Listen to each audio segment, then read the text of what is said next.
What's up, everybody? Welcome to The Sweat. I'm Jessie Coffield. We've got an hour of betting and DFS advice and analysis coming your way. It's championship weekend. What could be better? Maybe that these guys are here. DraftKings contributors Reed Fowler, Kenny Ducey, and Geoff Ulrich. Guys, top of the morning. It is the afternoon, but we'll go with morning. Top of the morning to you. And this is a segment where we get your initial thoughts on your favorite bets of the day. Again, this is usually in the morning, which is why it's called top of the morning. But anyway, Reed, let's get your favorite bet, and then guys, you can react to it. Yeah, I can't wait for Geoff to do the accent that he always does at the beginning of this segment. So I'm excited for that. Look, I was thinking about maybe I go Adams over 75 or over 7.5 receptions. Maybe I go Godwin. I like that. That was at plus money earlier in the week. But it's Travis Kelce, Jesse, over 7.5 receptions. I mean, this guy hasn't been below this number since week 7. The Bills have allowed the most receptions to tight ends over the season. Mark Andrews saw a ton of targets from way lesser quarterbacks last week, caught 4 balls. So it's there, right? The Buffalo Bills, what they've done in that previous game against the Kansas City Chiefs, what they did in that previous game. Travis Kelce still had a decent game when Mahomes was only throwing for around 30 or less than 30 attempts. Now you put that, let's say we get him up into the high 30s of attempts, and Travis Kelce is factored in much more. The Bills want to play cover 2, make sure they don't get beat by Tyreek Hill. So Travis Kelce over 7.5 receptions, Jesse. Yeah, I mean, I feel like that's something probably Kenny and Geoff can get on board with.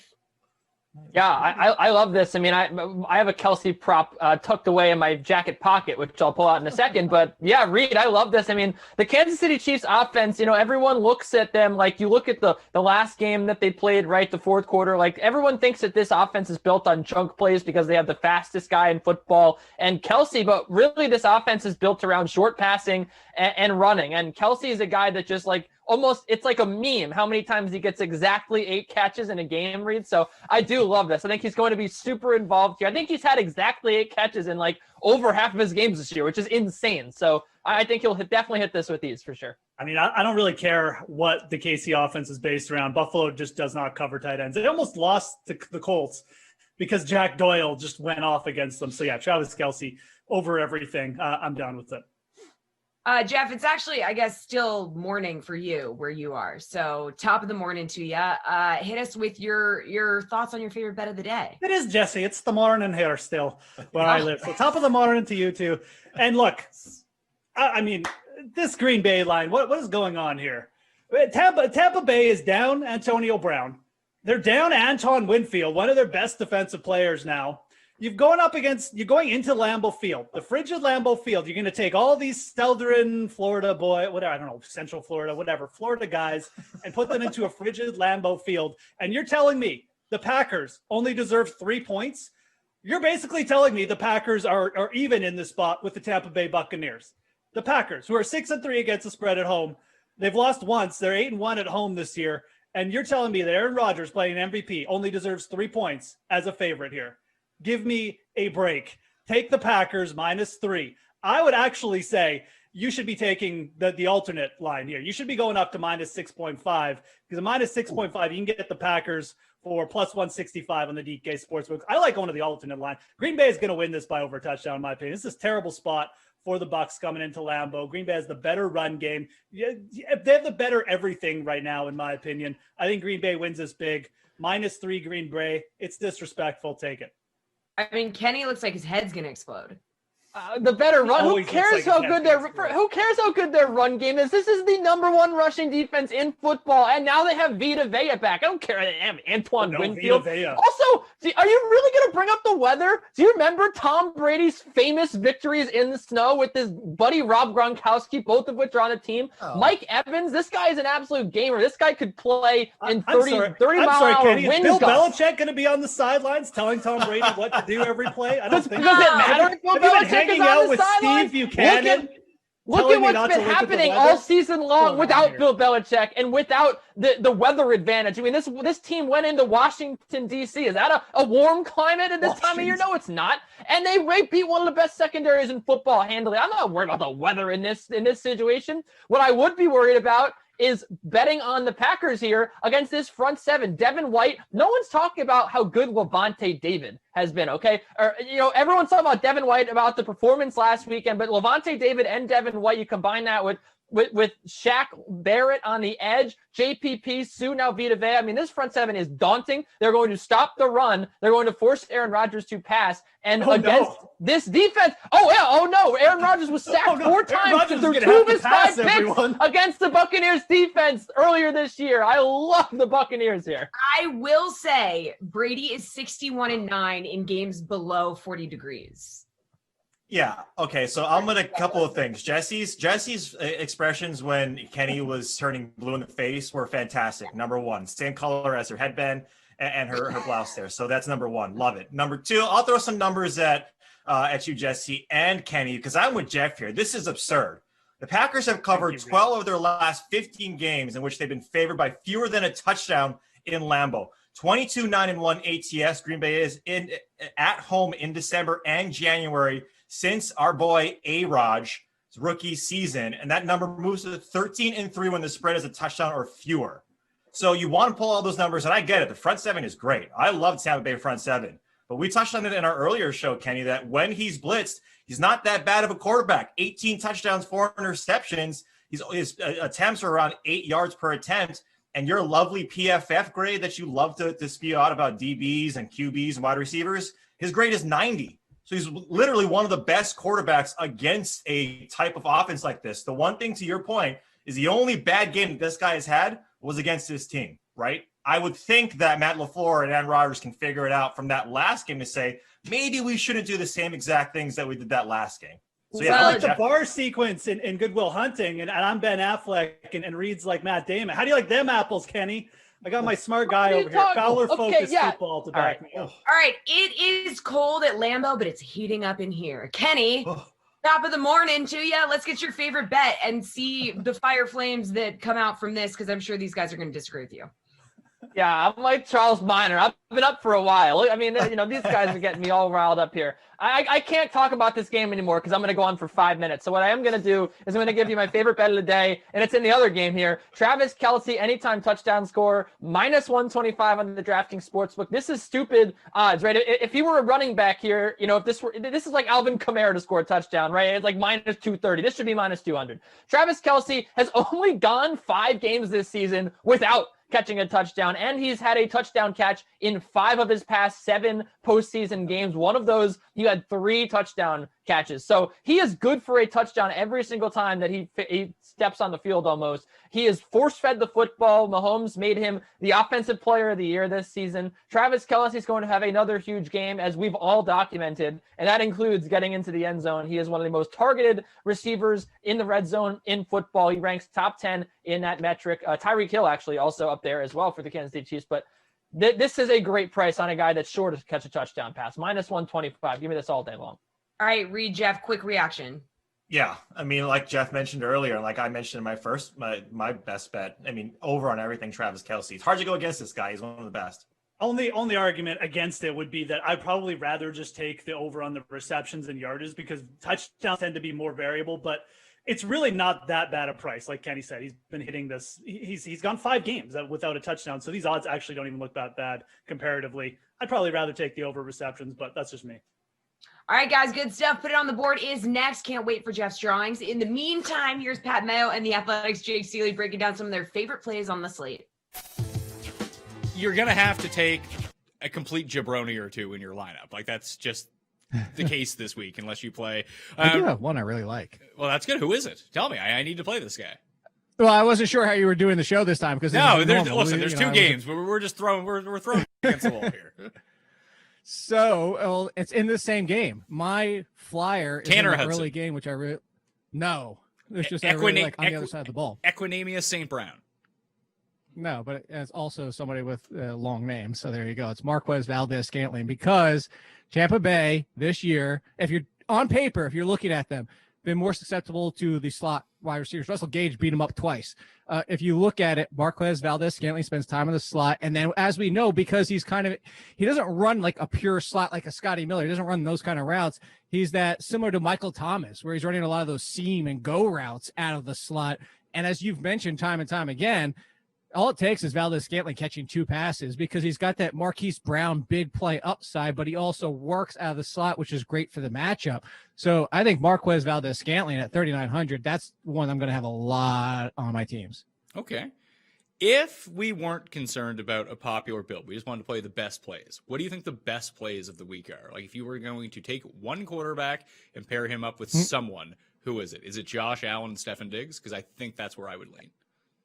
That's where I would lean. And the interesting thing you say here is if you're just going for the best play, and this is what I would do if you're going to play cash. I know we're not really talking about that, but if you are, I've built a couple cash lineups with Josh Allen, Stefan Diggs, Tyreek Hill, Devontae Adams, because you can do it. Or take one of those wide receivers out, put in Travis Kelce, and you go cheap at running back. Like that's really what you can do here because look at the running back situation right now. Like Aaron Jones, 6,500. Aaron Jones is sharing too much with Jamal. Actually, you're like Jamal Williams for the discount at 4,400 because what's the difference between Jones and Williams really on their ceiling? Jamal Williams can score 2 touchdowns any given game. And then you get down to the Tampa Bay mess and Edwards-Helaire, if he's healthy, it sounds like he's going to play, but now you've got that mess of a backfield with 3-4 options potentially involved. Devin Singletary doesn't touch the ball. So if it's me, I'm going to go cheap at running back. And like again, you said the best plays, and I'm going to either go Josh Allen with Diggs, which I agree is the best combination, or even Rodgers with Adams, and then add in a Tyreek Hill, Travis Kelce, and Diggs. Like I think there's a combination you can work there. Do you have any lean between Fournette and Ronald Jones? I don't, but that's why I'm going to go to Ronald Jones because I think everybody's going to be on Fournette. Playoff Lenny is what they're calling him now, and the fact that he's been doing great, but Ronald Jones wasn't 100%, played a decent amount last week. I keep bringing it up. I know I've said this a million times to you, is I'm just hoping for the Leonard Fournette game where, it's 40, 50 yards, but he scores twice. And against Green Bay, who's had a much better run defense in the second half of the season, I will go with that gamble just because Fournette for the price isn't terrible. But I feel like if you ask me today, I think he's going to be by far the highest owned running back. Well, it's really, you kind of mentioned it, that if you just pay down at running back, not that the running backs this week are all that expensive. Like Aaron Jones is very clearly the number 1 running back on this slate. No one's going to deny that. That's why he's the most expensive by $1,200. But if you get into a circumstance where you can fade a big game from Aaron Jones, then I think a lot of the possibilities are open for some of these mega lineups like you talked about. Like play Jamal Williams instead. I'll probably end up fading Jones, Fournette, and Singletary, taking Jamal Williams, and then picking my poison between Ronald Jones and Darrell Williams. That's probably how I'm going to end up playing my running backs this week, and then just going superstars at receiver and quarterback and tight end. The interesting thing with that too is I actually have a lineup very similar to that I'm looking at right now. And if you leave some money on the table, you can actually Williams versus Ronald Jones, their price is only $200 apart. Now, granted, you would have to make a decision in the early game, but I'm saying if you would get to Saturday with some projected ownership and you just want to take the one that's more likely to be on fewer rosters, and you want to do it, probably going to be Jamal Williams in the early game because you're going to get the Buccaneers run defense, you're going to get the split backfield. There's some people still talking up AJ Dillon, but I like the fact that he's missing practice for Jamal Williams' sake. I think that he's the interesting play, and then out of the early game whether or not that hit. Welcome back to The Sweat, everybody. I'm Jessie Coffield, joined by DraftKings contributors Pierce Dietrich, Geoff Ulrich, and the fantasy girl, Rosalie Michaels. And it is time to put it on the board. So you're going to use your whiteboard to write down how many fantasy points you think each of these players will have. You're all going to reveal at the same time. You're going to make your case. Hopefully we fight about it. I don't know. So let's start with Josh Allen. Josh Allen, guys. He had 12.5 last time out, been averaging just under 27 on the year. What do we think? How many fantasy points is Josh Allen going to have? Let's get everybody to reveal in 3, 2, 1. All right. Wow. 22.4 for Rosalie, 35.42 for Geoff with a proper Buffalo. Pierce says 28. All right, Geoff, you have him having the most. So defend your drawing and your. I don't even think this is a hot take at this point. Like Josh Allen has had 35 or more DK fantasy points in 3 of his last 5 games. This is a game with a 54-point total, over 54 really close. It just feels like, the Bills are going to have to keep the pedal down the entire game. This isn't Baltimore. It's not even Indy with Phillip Rivers, who can't score in the red zone. It's the Chiefs. Even if the Bills lose this game, Allen's throwing into the very end. And even if they're ahead, they're throwing. So I think Josh Allen's going to have a massive day. He's my top QB on the slate. Again, I'm not saying that the Chiefs are going to lose necessarily. I just think it's going to lead to a ton of fantasy points for Josh Allen either way. All right. Allen had 16.1 against KC back in week 6, just for the record, 2 touchdowns. Just for the record, 1 interception on that one too. Pierce, you had about 28, so still pretty high up there. Yeah, I'll just add to what Geoff said. No one really doesn't expect him to get 250 yards passing, and multiple touchdowns is not really out of the question. It just comes down to rushing, and Buffalo doesn't really have a running game. They only gave the ball 7 times to Singletary last week, so Allen's going to move the ball. When it's third down and they've got to move the chains, he's going to run. So 50 yards on the ground, not going to be much of a surprise. And then I also believe that he's going to get into the end zone. As I mentioned before, they don't really have a running back. So he's going to be the running back when they get into the goal line. And if he gets that touchdown on the ground, a couple through the air, 28 seems pretty easy. Rosalie, you have him much lower, 22 point something. Yeah, 22.4. Got it. 22.4. What the guys are saying is all true. Here's the thing. We saw what he did against the Patriots. He had a terrible first game against them and then completely annihilated him the second game. So you could probably expect a little bit more of that for this game. I don't expect them to shut him down, especially because the Chiefs do allow so many fantasy points to QBs on the ground, which, as the guys were saying, that's where we see his floor. I just don't think his ceiling is quite as high this week, just because I don't think it's going to be as high a scoring game. I have a feeling that this is going to be a lower scoring game. The Chiefs have not been blowing out totals. They've just been kind of keeping up with their competition. So I think it's going to be a little bit lower scoring game. And we saw what they did with Baker Mayfield last week, and we were able to really shut him down quite a bit. Granted, he's not on the ground as much, but I think it's going to be a good game for Josh Allen. I don't think it's a great game for him. Okay, let's talk about Allen Lazard. Allen Lazard, everybody. Just under 20 fantasy points the last time out. Played a significant role in that win over Los Angeles in the divisional round. He caught 4 of 8 targets for 96 yards and a touchdown. Played 72% of the snaps on offense. So what do we think is going to happen today for this guy? Let's reveal in 3, 2, finishing touches on Geoff's drawing, 1. Okay, we got 20 for Geoff. Lazard, that looks like a lizard. 15.7 says Rosalie. Pierce says 8. Wow, Pierce, talk to me about 8. It's Allen Lazard. He's a 4-catch, 40-yard guy. If you want to believe that he's going to get in the end zone, fine. You can give him 6 more points. I don't see him getting in the end zone twice. I don't think he's going to get in the end zone at all. We know Adams gets tons of targets at the goal line. Jones will probably have his fair share, and I wouldn't be surprised to see Aaron Rodgers run the ball in. Taunton gets looks. It really comes down to, does he get in the end zone or not? I say he doesn't get into the end zone. Okay, let's see. I think, Rosalie, you were next in terms of Geoff had the highest, so you were in the middle. So talk to me about your number. Yeah, I was in the middle. Obviously, you know that Devontae Adams is going to be the big guy. Everybody knows that. What this is, it's simply matchup driven. Lazard is going to be out of the slot. He's going to get the amount of targets again this week as he did last week. Both he and MVS had 8 targets each last week, but Lazard has the much better matchup out of the slot with Sean Murphy-Bunting. Sean Murphy-Bunting has not been good in coverage against the slot, has allowed those touchdowns that Pierce was talking about. So I do think he gets a touchdown here. And even if he doesn't, I think he's going to get enough targets. Pierce was saying, he's like a, 4-catch, 40-yard guy. Except last week, he was a 4-catch, 96-yard guy with a touchdown, and that was against a really good Rams defense. So, yeah, I think he gets a touchdown as well as a good amount of yards. Geoff, he had 12.1 against Tampa Bay in week 6. So you feel like he's going to have a big number today. Tell us why. Yeah, no, Rosalie made a lot of points I was going to bring up. I think he's going to be a pivotal figure in this game for the Packers. He's going up against secondary coverage.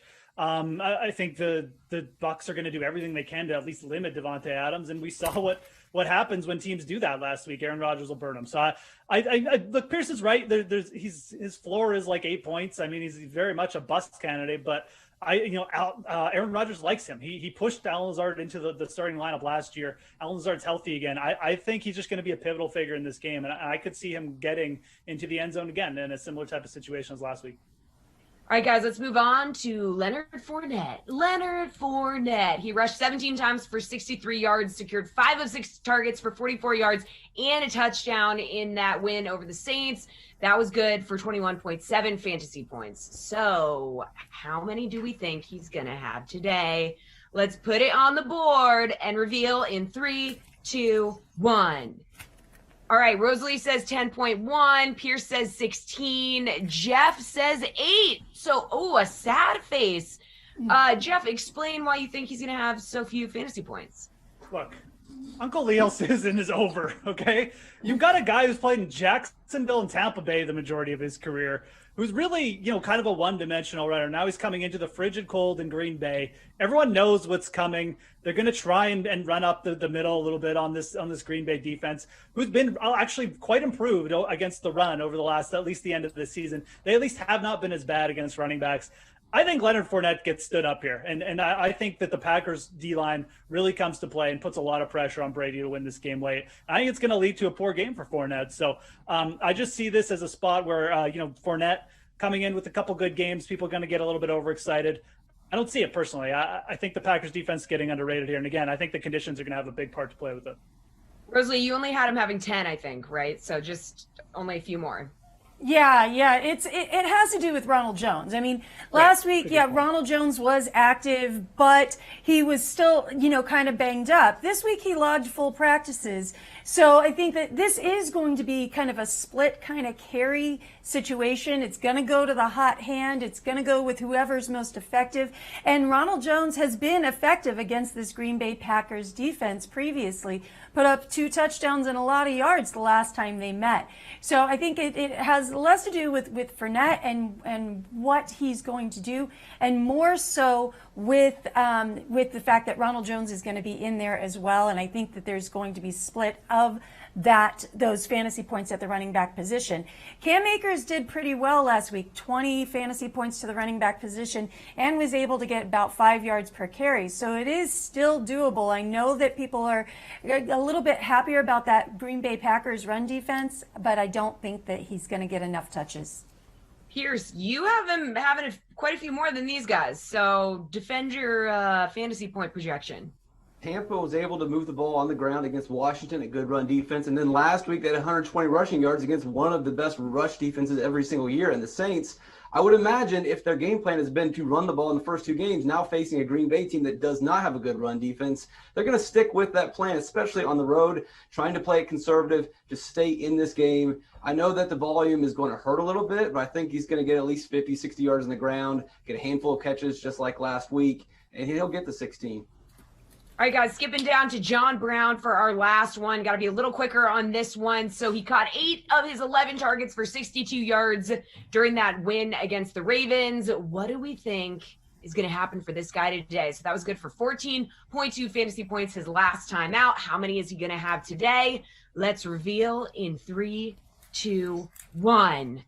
Okay, Geoff says 21.99. Rosalie says 13.4. Pierce says 14. So Rosalie and Pierce are around the same area, but Geoff, you think this guy's going to have a day? Well, I mean, Brown has been really weird in the playoffs. I mean, the first game where everyone expected him in a good matchup with a weak Indianapolis secondary to go off, he got 0 targets, and then he came back against a good secondary in the Ravens and went off with 11 targets. That's what you expect from the John Brown usage. Cole Beasley, not quite 100%. He is off the injury report this week. But I think, again, the pressure is going to be on the Buffalo offense all day against KC. I just don't know how John Brown doesn't see at least like 8 targets in this game. He's got a great connection with Josh Allen. I veer on the side of boom again than bust. I know he's been incredibly inconsistent in the playoffs, but we've seen him get double-digit targets with Steph Diggs in the lineup multiple times now, and I think it's a great matchup. Again, just from a pace and game flow situation. So I'm gonna go on the bigger side and say he has another similar game to last week. So Rosalie Brown had 0 points in the week 6 matchup. He had 4 targets and did not manage to make anything happen. Yeah, it's, this has a lot to do with, when Brown plays, when he's healthy, you can expect that he's probably going to be in the teens. His floor is pretty decent, but he still has a lot to contend with when it comes to targets, with Diggs obviously being the big man, but Beasley as well and Dawson Knox are all going to get their pieces as well. And when you look at what KC has done on the year, in this championship Sunday, what they're giving up, they're one of the worst, one of the toughest against the wide receiver position. And then last week versus Cleveland only gave up 31.1 fantasy points to the entirety of the Cleveland wide receivers. Granted, they don't have the weapons that Buffalo does, but I think that it's going to be a big Diggs game. I don't think it's as big of a John Brown game. Smoke. You agree with that, Pierce? Yeah, I think Diggs will have a better game. We expect him to pass. We've already mentioned that Buffalo doesn't have a run game. Brown played 81% of the snaps last week. That was just one fewer snap than Diggs. So the only difference between Geoff and I is I think Geoff probably has him getting in the end zone and I do not. All right, good stuff, guys. We're going to talk betting trends after we hear from the Favorites podcast on this Tampa Green Bay game. Got Tom Brady as what is he right now? A 3.5-point dog on the road at Green Bay and Aaron Rodgers. The total is 51. Wowzer. Give me your first instinct. You saw this line get posted, I think at 4, immediately got that down. Give me your take, your first reaction on this game. First instinct, pound Green Bay. I was just, wow. Because I just knew the public's going to love the Brady story. And the fact that they're a dog, I thought the value was good at 4 and 3.5, but now that it's down to 3, you're kind of losing here with the Bucks. But if you dive into the numbers, the Bucks are the right play here. I think statistically, teams that get blown out by a team and then they play them again in the playoffs, it really doesn't fare well for that team. So that Buccaneers game and the Green Bay game, I watched that game twice. I watched it yesterday and I watched it again this morning, and I really think there's things you can take away from their first matchup, but a lot of things you can't. It's just a snowball game where they go up 10-0, I think, Green Bay, and then it just all went the Buccaneers' way. I think Rodgers threw 2 picks.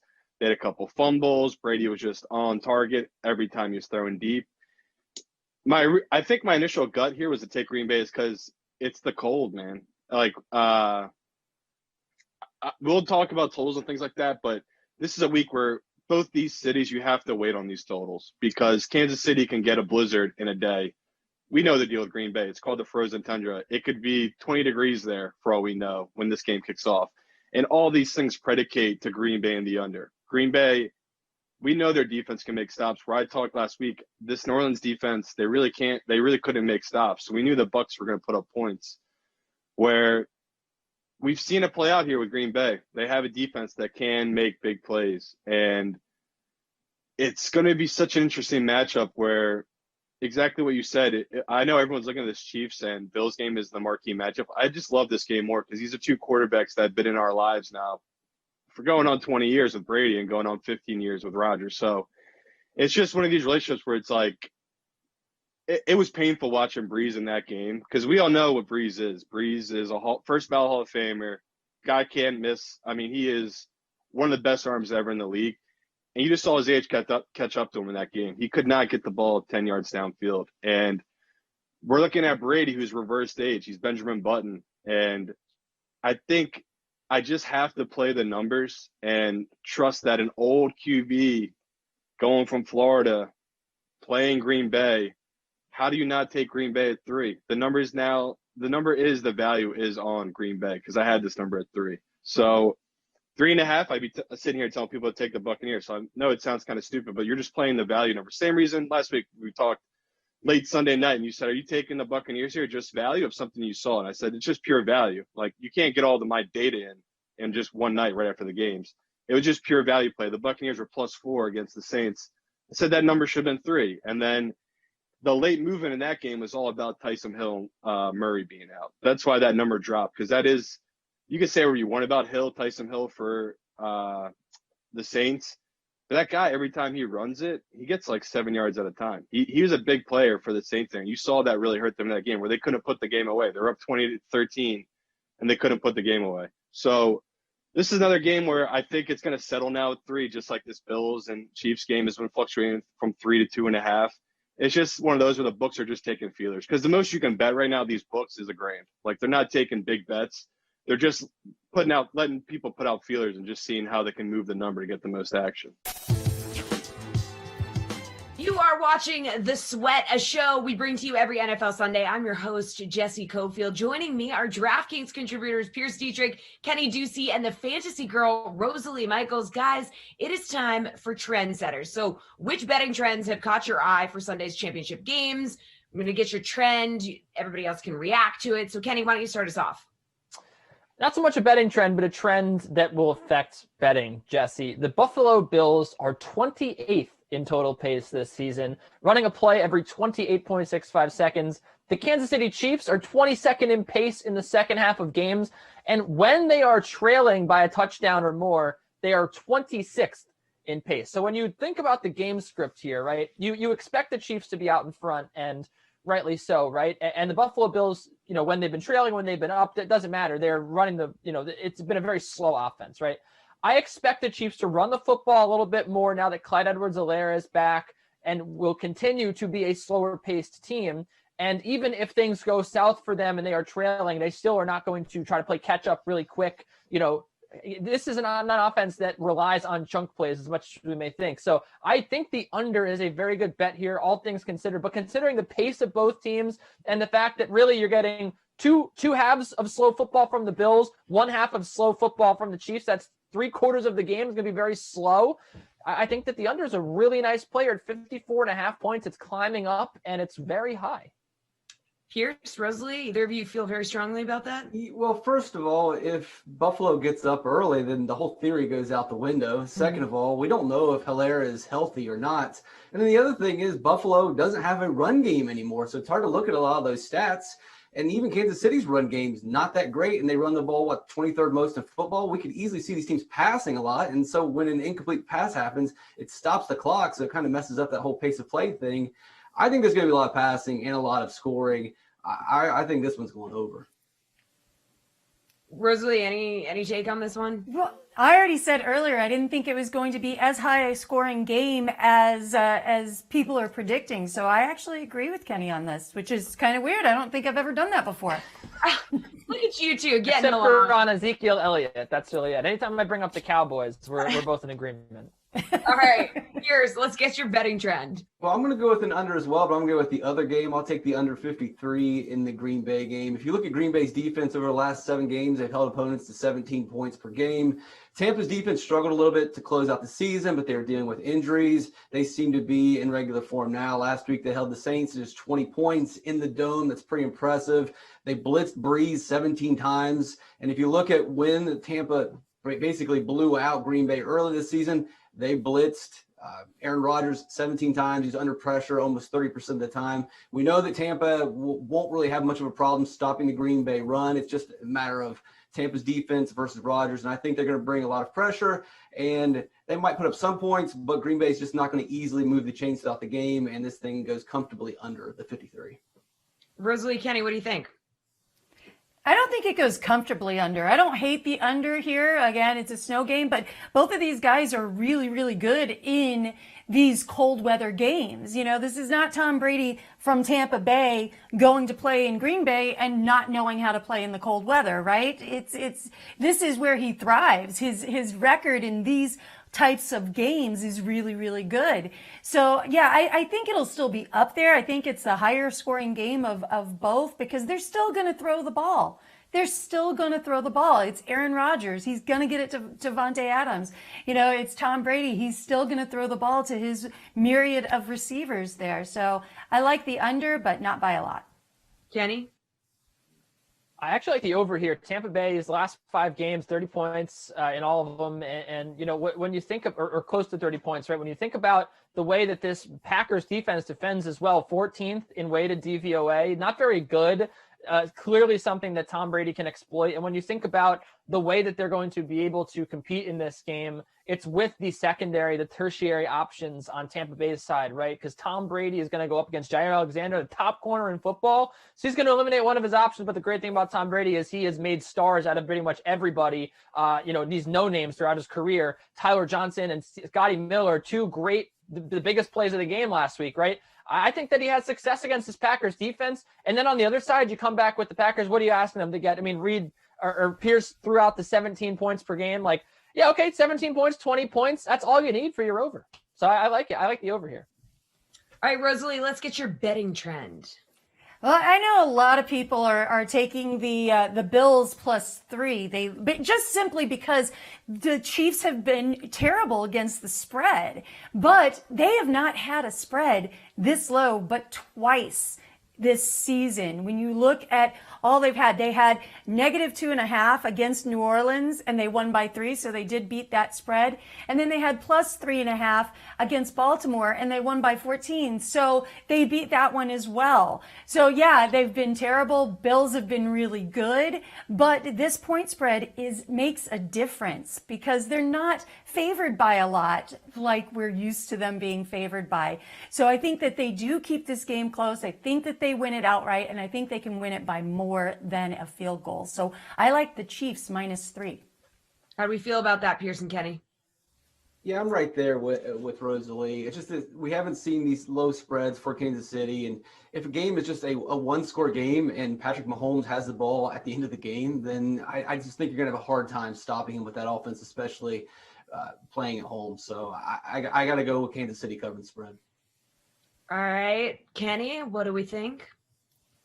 Yeah, I think they cover. The one thing that always is really a pain in your side when you take the Chiefs to cover is that they never end up scoring late. It always is just they're really good at running out the clock. We saw it last week. We saw it when they played the Buccaneers we just talked about. They were up 21 points. They let that lead slip, and then they just kind of run the clock out late. So I would be concerned, right, if they don't have a lead of more than 3 when they get the ball with 6 minutes left. But I do think that they will have a lead of more than 3. I think that they go up early on the Bills. This is going to be a slow developing game for Buffalo. Josh Allen looked very uncomfortable last week. I think it's going to take him at least a quarter to get into the swing of things here. And the Bills offense, especially coming off a 220-yard performance, it's not like you're just going to snap out of it like that, against a pretty decent pass defense and just all of a sudden go back to your, point scoring ways. So I do think that the Chiefs get out in front here, which is the key. And I think that they have at least a 7-point lead once they get the ball at the end of the game to ice it.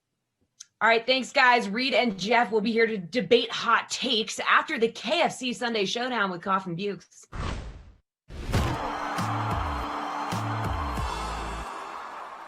The KFC Sunday Night Showdown series rolls on with Steve Buchanan. I'm Adam Kaufman. We're here from DraftKings taking a look at the AFC title game coming up, and it should be a good one. Obviously, the Chiefs and the Bills, two of the best QBs in the entire NFL. Bukes, tell me, if you're zeroing in, obviously, on a showdown contest for these two teams, who's your captain? Yeah, it's absolutely going to be Travis Kelce at 16,500. I mean, the Bills have been absolutely annihilated by opposing tight ends just so far through the postseason. And a lot of this came from the Colts, mind you, but 18 catches, 164 yards, and a touchdown scored. That's even before we've seen Travis Kelce. Travis Kelce could actually put up a line very similar to what they've already allowed in the postseason so far. 5 straight weeks of at least 10 targets. The guy is just absolutely locked in. He's a monster, and he should also be one of your captain's choice. You've been down this road before. If Travis Kelce's your KFC captain, you need a side dish. Who you stacking with him? Yeah, I'm going to be going with John Brown. I think the Chiefs are going to make it a point to try to stop Stephon Diggs. So you're getting some really good value here with John Brown at 7,600 after posting a dud in his return. 11 targets last week, 8 catches, 62 yards. He draws one of the better matchups against the Chiefs secondary this week. I think this is a good week to target John Brown. Definitely an up and down postseason. We'll see what happens. Bukes, thanks so much. Do not forget to feed your whole crew with KFC's $20 fill-up. Choose between original recipe, extra crispy chicken, or crispy tenders, and get all the home-style sides you need. Drive-thrus are open, or get contactless delivery at KFC.com.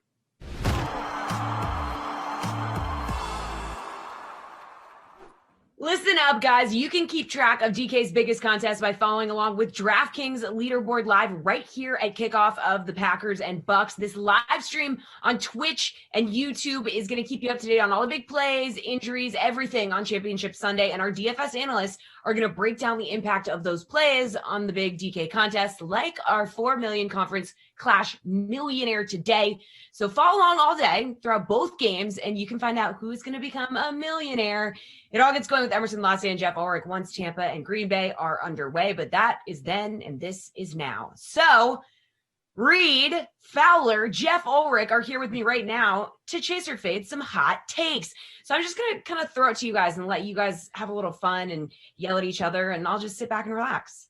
Thank you, Jessie Coffield. Appreciate it. Find her on all the socials at Jessie Coffield, if you didn't know already. That's her. Look, Geoff, I let you go first last time. I appreciate the validity, the temperature of the hot take. It was quite hot doing the money line for the Cleveland Browns. Did not happen. And look, I get it. It was pretty close. Neither did my Antonio Brown. Antonio Brown had one catch, I think. Right? He got hurt, but still, I digress. I'm going to hit you with one, like I mentioned. The context around these hot takes, seldom do they work, but hey, it could happen. One of my favorite lines, one of my favorite childhood movies. I'm going to go to that Kansas City game, Buffalo, Geoff. I'm going to say they're playing Jonathan Brown. John Brown, $4,300. Not going to be potentially the highest. He could be, but it will have at least one catch of over 50 yards and totals over 100 yards receiving. You know what? Let's just throw in a touchdown in there. Why not? Because if he has over 100 yards and a 150-yard bombski, I think he's going to have a touchdown. The matchup that he gets, and I'm going to have some bullet points here. Matchup that he gets is Travarius Ward. For the most part, has been pretty good, right? He's opposite of guys like Rashad Breeland, but he's a guy that's going to be lined up mostly against John Brown. Rashad Fenton, the backup to Ward, is out in this game. And the backup to his backup is like his first name is Bo Peep, who I thought was a pretty cool name. Cool name, but I don't know how much playing time he's seen in his very short career. But if you take a look at what Travarius Ward has done, not necessarily from a totality, because he has, again, been pretty good against these possession receivers, against fast downfield guys that take the tops of offenses, he has not been good. Week 5 against Henry Ruggs, 2 catches, 118 yards, 92 air yards, and a touchdown, a long of 72 yards. Nelson Aguilar, maybe it's the Raiders. Maybe it's just the Raiders. Nelson Aguilar, week 11, 6 catches, 88 yards. He had a long of 29. Last week, Rashard Hollywood Higgins, 88 yards, a long of 25. I think John Brown, we know how much Josh Allen loves Smokey Brown. He did last year. That was his guy. Obviously, with Stephon Diggs being in the mix, it took away from Brown. Brown's been injured. I think he has a big game today, buddy. $4,300, over 50 yards, 1 catch, and totals over 100. Smokey Brown. I like it, Reed. I'm in. Give me some John Brown. Like I said, this guy completely made me look like a fool 2 weeks ago, okay? He was my top value play.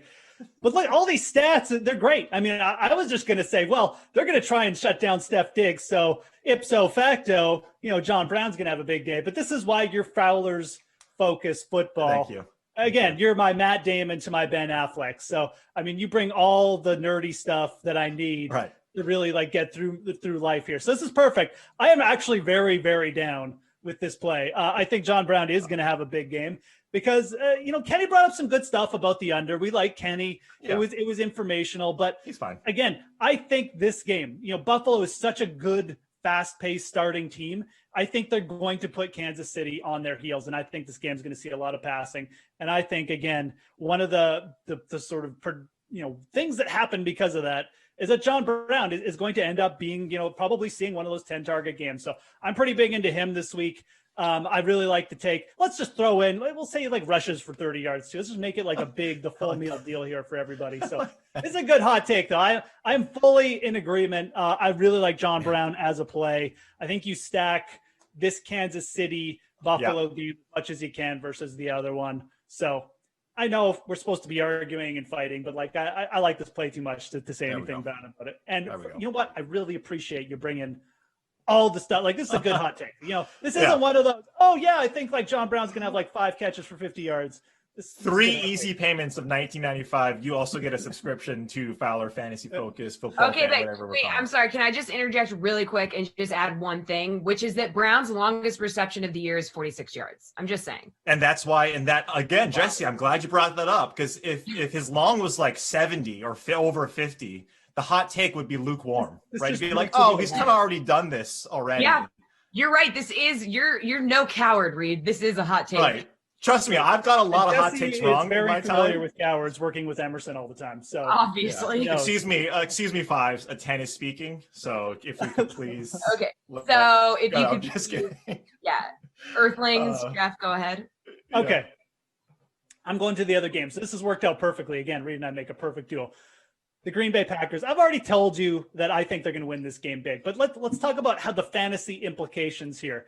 The Green Bay Packers defense, they've averaged 3.5 sacks over their last 6 games of the year. Now, the league leader in sacks didn't even average that much. So this is a Green Bay defensive line that is getting to the quarterback here. You add in the fact, I talked about Buffalo being a fast starting team. The Green Bay Packers led the league in first half scoring by over 2 points this year at 18.7 points. This Packers offense knows how to start and start fast. And if they get the Buccaneers on their heels, it is going to be open season on statuesque 43-year-old Tom Brady, who's, his knees are going to be cold. The arthritis is going to be running through his hands today. I think the Packers D is going to have a massive game. I'm going to call them for over 20 points. I'm going to call them for over 22 points, Reed. Exactly. I think Tom Brady is going to turn the ball over multiple times. We'll say 3 times just to make this a realistic or really hot take. And I think the Packers DST is going to be the highest scoring on the slate by a significant margin. We'll say over 10 points for the Packers D. So we got Packers DST over 22 points. Tom Brady, 3 turnovers or more. And the Packers DST being the highest scoring fantasy DST by over 10 points on the slate. That's my hot take. Green Bay is going to win big, and I think their defense is going to come to play because they have been playing a lot better than people realize, especially that D-line getting pressure. Yeah, Jesse, this is look, we've done this since September, maybe since last year we started doing hot takes, right? And the whole point of hot takes is you need to throw out some blasphemy take that, is just going to be debated over and over again. Steve gets red in the face. He starts yelling at you. He, has his side comments that are actually pretty funny, but it's hard. And then Kenny kind of comes in, he unmutes himself. Like, again, Geoff agreed with me. It's seldom does it happen where we both agree on our hot takes. This is 4 teams, 2 games. We're going to agree, especially when we agree on Green Bay being the better team here. And damn it, Jesse, I like it. I like Green Bay here. And look, what did Green Bay do last game? That whole, as me included, the narrative was the Rams defense is the one part of this game that is going to show up. They're going to cover that 6.5 point spread, whatever it was. And who showed up? It was Green Bay's defensive line. It was their cornerbacks, and it was that entire defense that really showed up to play. We talk about, again, Buffalo being the better, the best team per DVOA in weighted DVOA, which takes the last half of the season, puts emphasis on that. And the Bills, yes, they've been great, but the Packers have been keeping stride. And look, the Packers, Brady's going to end up throwing the ball. He's been producing. The Packers don't allow any yards to wide receivers. It's not just Jari Alexander. This team is absolute shutdown against wide receivers. I think the no Antonio Brown thing is way bigger news. I mean, this line didn't move at all on Antonio Brown news. The Bucs are 7-3 with Antonio Brown in the lineup. There's no Brown this week. And look, Scotty Miller, fine. Tyler Johnson, fine. But when you start to make arguments for those guys to be the reason why Tampa Bay is going to win this game, I much rather have faith in not just the Green Bay defense, but also guys like, I don't know, Alan Lazard, MVS, that have been in that situation, or maybe not the situation, but have been in that system for a much longer time with Aaron Rodgers. Lazard might drop, 40-yard pass, but Rodgers goes right back to him and he catches a 53-yard pass. But I love that defensive call. It's something that not a lot of people are going to go to because of what Tom Brady has done. But we know against really good defense and pressure, he ain't good. So I like it. A lot of people might not go to that because in the Week 6 matchup, the Green Bay DST had 1 DK fantasy point. So that also could be part. Okay. That's why this take is so hot, Why you got to look at the past? We're a future. They actually had -1, so even better. That's not good, right? That's not very good. -1. -1, Jesse. Winter is coming, Jesse. Amazing work, guys. All right, those takes were hot. Thanks, Geoff and Reed. Coming up, I'm going to get our analysts' last-minute DFS takes. But first, here's the Unreasonable Odds podcast on this Buffalo-Kansas City game.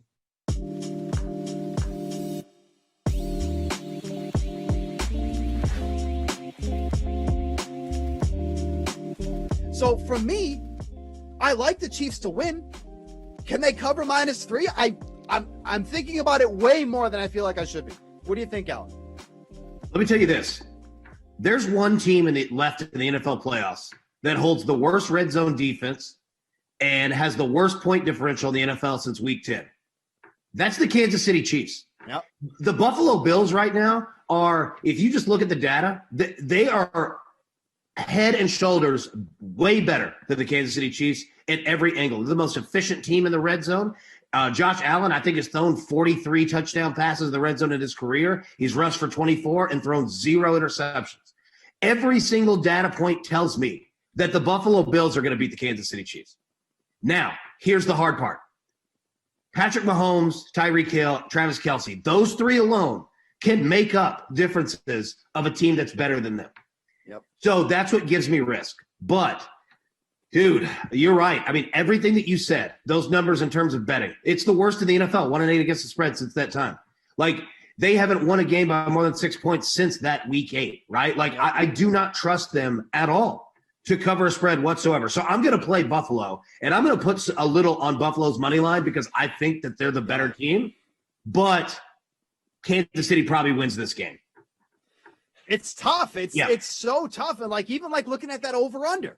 Yep. Because like you mentioned, they're winning, I think it was heading into last week, their average winning margin besides week 17, because they sat everybody, so it includes that, it was 3.8 points. And they've also been a bad team at hitting the over because of that point. Yeah. So, Julian, what are your thoughts on this one? Because another part where I struggle is that the Kansas City Chiefs have a very good secondary. They do have the ability to shut down guys like Stephon Diggs. So does that mean that Josh Allen has to rely upon guys like John Brown, Cole Beasley, who is still banged up, maybe even Gabriel Davis? This is such a hard game for me, and this is why I like the other game much more, because I feel a lot more confident in that one than I do this one. I feel like the line is set. If you just looked at this game on paper and you look at how the lines are set, it makes total sense. Okay, yeah, Kansas City is favored by 3, over under 54. But then when you start going into the numbers, that's where I can't decide. Go ahead. Yeah, watch Tampa win the game. But the easy thing we say about the first game is that the numbers match up with our opinions. My head likes the Packers and the numbers like the Packers, and it makes it an easier bet. Here, the numbers clearly like the Bills, and I'm not going to argue with it, but I like the Chiefs. And I like that the Bills are becoming more, the Bills are kind of the sharp side, but the Bills are also kind of becoming the public side because people are worried about Mahomes. The Bills are red hot. So I like that the Bills are becoming public. I'll take the Chiefs. I don't know if I'm actually going to bet the -3 because I have, I got in late on some futures, but one of them being basically Kansas City plus 125 to win the AFC. And then I have them at the plus 200 to win the Super Bowl. So I'm in on Kansas City. I don't need the -3. I also have the Packers and Bucks at plus money to win the NFC. So I'm a big fan with of the matchup. All right, we get it. Play futures.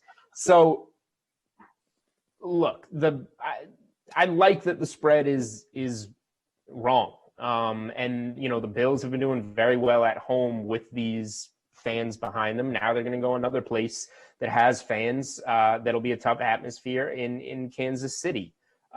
Josh Allen made a huge mistake that almost cost them the game against the Colts. A similar mistake to the one that he made in that collapse against the Texans last year. I'm not convinced that Josh Allen, now the moment's really big. They got the playoff monkey off their back. Now the moment's really big. I'm not convinced that Josh Allen's not going to make a big mistake in this game. Whereas I trust Mahomes a lot more, even a little hobbled. The tight end matchup, which we can talk about getting into props, should be extremely favorable for Kelce. Yeah. I think he'll be very involved in this game against the Bills, who are awful against tight ends. The Chiefs are awful against tight ends too, but the Bills don't have as much to utilize there. And then Hill is going to be involved in some capacity White is a good corner, but nobody really can stick with Hill down the field. And like we said, it takes one. It's not like you're going to pepper it to Hill all game on these short slants. Like, just mess up once and he's going to get past you. So I'm taking the lethal team in Kansas City, even though I'm laying more points than I should be, and trusting them. If we looked ahead weeks ago, we would be laughing at this line, and I'm just kind of trusting that teams will revert back to what we thought they were.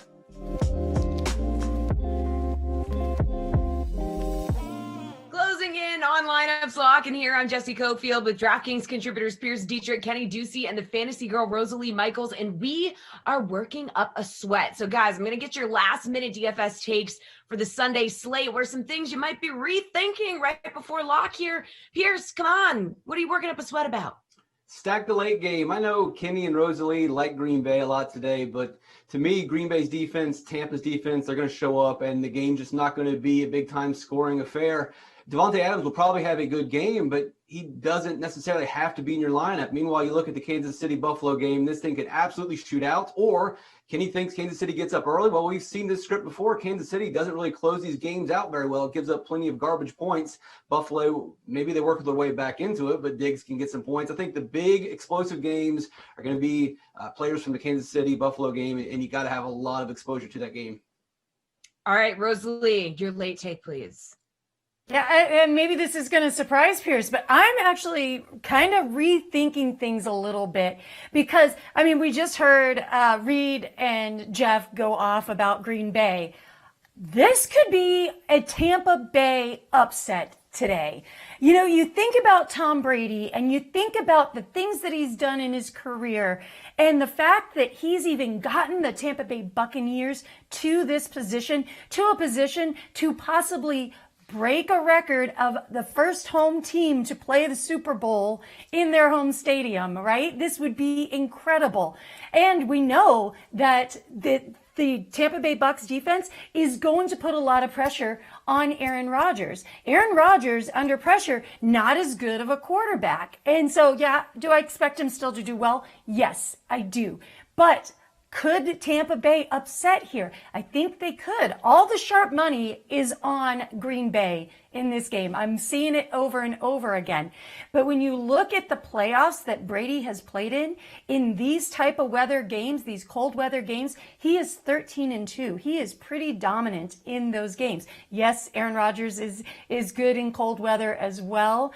But, you know, you look at what this team would be. Do we see this happening under Jameis Winston or under Ryan Fitzmagic? No, this is Tom Brady, and Tom Brady changing the culture there in Tampa Bay and making them into a winning football team. For my buddy BA, for my buddy Dick Vitale, who is a huge Tampa Bay fan, and I know is having a great time right now, I'm calling that I think that Tampa Bay does upset in this game and goes to the Super Bowl. That is a last-minute late take. All right, Kenny, what's yours? Oh, Rosalia, sensational! You know, it's gonna be the Tampa Bay Buccaneers to win. Did I take the money line? I want to take it back and I'll give you my late take in like 5 seconds. I'm going to take it back 9 years. The New York Times in 2012 reported that there has been electric heating coils underneath Lambeau Field since 1967 thanks to the Ice Bowl. This is not a cold environment, as cold as people would think, okay? It's 30 degrees outside. Jessie's got a lot of experience. She told us during the break, playing in cold conditions in the Midwest. It's going to be cold, okay? The one thing you can count on, there are heaters on the sideline, there's heaters underneath the field, and Tom Brady's played in the cold weather. So I don't think the weather is going to make that big of a difference, as big as people think. My late take here, because of that, I want a piece of the Tampa Bay offense, and the best way to do it, $3,000 you can get Cameron Brate, $3,200 you can get Rob Gronkowski. Both guys had 5 targets last week. Brate had 6 the week before. Jair Alexander's going to lock up Evans or Godwin, whoever he's on. No Antonio Brown. Brady's going to have to find his tight ends. Both of those guys, fantastic plays. Brate, 3,000, probably the best. You can't go wrong there. Min salary almost for a wide receiver, 3,000 at tight end. All right, under a minute. So real quick on the Make It Rain picks. So who's going to make it rain cash for you today? Pierce, who's it going to be? Chris Godwin, no Antonio Brown, Jair Alexander probably going to be on Evans. And you look at Chris Godwin plays basically more downs than any other receiver that's available today. Rosalie? Yeah, I know I just talked about Tampa Bay, but Davante Adams is just matchup proof. He showed it last week against against a really, really, really good player. So I think Davante Adams still goes off again this week. It's Davante. Can he make it rain? Travis Kelce, only 5 times this year did he not have a touchdown. Only 5 times this year did he have under 7 catches, double-digit targets in 9 games this season. Touchdown in 5 of his past 7 postseason games. Guy just goes off every time he touches the field. No different today against the Bills, who are terrible against tight ends. All right, that's a show. Thanks, guys. Stick with us all day for Leaderboard Live. Geoff Ulrich, Emerson Latzia getting you started once Bucks and Packers are underway. See you there.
Championship Sunday Funday is here. Emerson Latzia, Geoff Ulrich, first edition of Leaderboard Live. We will be with you guys and gals for the next few hours or so while the Bucks collide with the Packers in the NFC Championship game. 1 quarter in the books, my dude.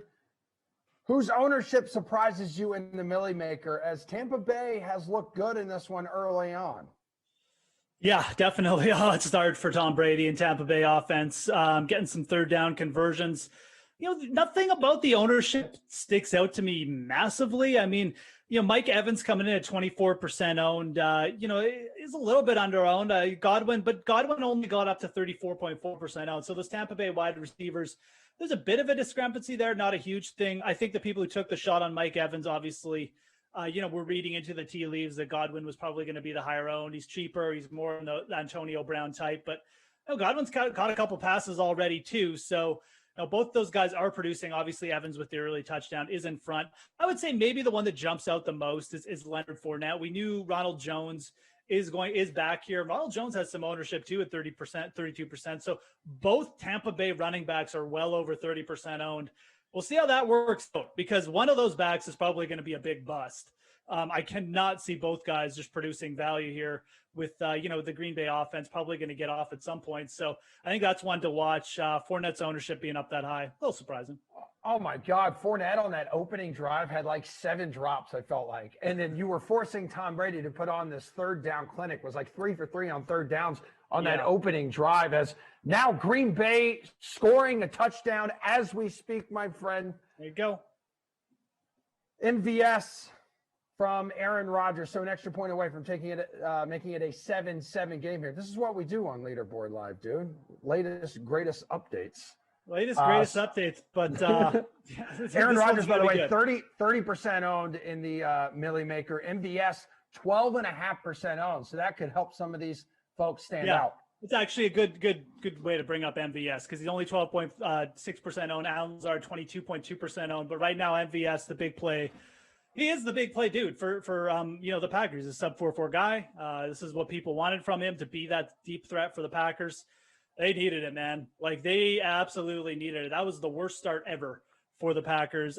Brady getting off on third down, but this is interesting now, because if Tampa can't keep converting 3rd and 13 all game. So big turnaround for Green Bay, big play for Aaron Rodgers to start this game really well too. Both QBs have, but the game on now. This is great.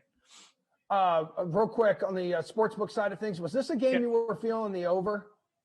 I actually was, I mean, I know the weather factors in, but I actually like the over a little bit more in this one than I did in the other one. I kind of was leaning towards the over in both of them, but realistically, this is the one I kind of wanted to bet. I just feel like both QBs are playing with such good efficiency. The Packers are so good at getting out to hot starts, and I just think Tampa Bay's record in the over. Actually, both Green Bay and Tampa Bay have good records at hitting the over, like winning records this year. So I actually liked it more in this one than I did in the other one. I think it's still viable. I would be more interested in the Green Bay money line right now. I don't have the exact live odds in front of me, but I would be more interested in hitting up Green Bay, and even if you got to pay a little juice for now. Yeah, guys, we will be back coming up at halftime to update everyone on some of these big contests available on DraftKings, maybe some second half odds you guys could chase, but north of 235 entries in the Millie Maker. That is absolutely sick. A lot of eyes, a lot of people interested in this one. So this is Leaderboard Live. Stick with us. Geoff Ulrich, Emerson Latzia. We'll be back at halftime.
going on, ladies and gentlemen? Welcome to a halftime edition of Leaderboard Live. I am Emerson Lazia. He is Geoff Ulrich. 11-point game at halftime between the Bucks and the Packers. NFC Championship game here, Geoff. Tampa Bay, Tom Brady hooking up with Scotty Miller with seconds to play in the second quarter to end the first half. Touchdown. That's how we got here. How surprised are you right now? Because the Packers, as we've talked about, aren't even playing that bad. Yeah, I mean, they're playing bad on defense. I mean, they're just letting they've let since the start of the game. I mean, third down conversions, long completions. They've gotten Tampa Bay in good situations to get them off the field, to get Aaron Rodgers, to get them a lead. And it's just not transpiring. I mean, part of it is Brady making good throws, but the other part of it is, I mean, they're like the Green Bay guy's there, and then it's just all of a sudden he's not there. I mean, so it's a combination of, Brady playing well, the Green Bay Packers defense making some boneheaded decisions, and it's led to just a couple plays that have transpired to an 11-point lead.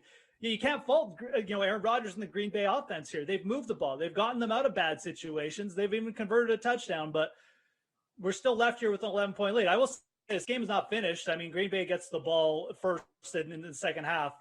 Green Bay has moved the ball quite well, too. So, there's a defensive holding call that probably could have been called back. This game could easily be the Packers ahead by 3 points or something like that. So I think we're in for a wild finish.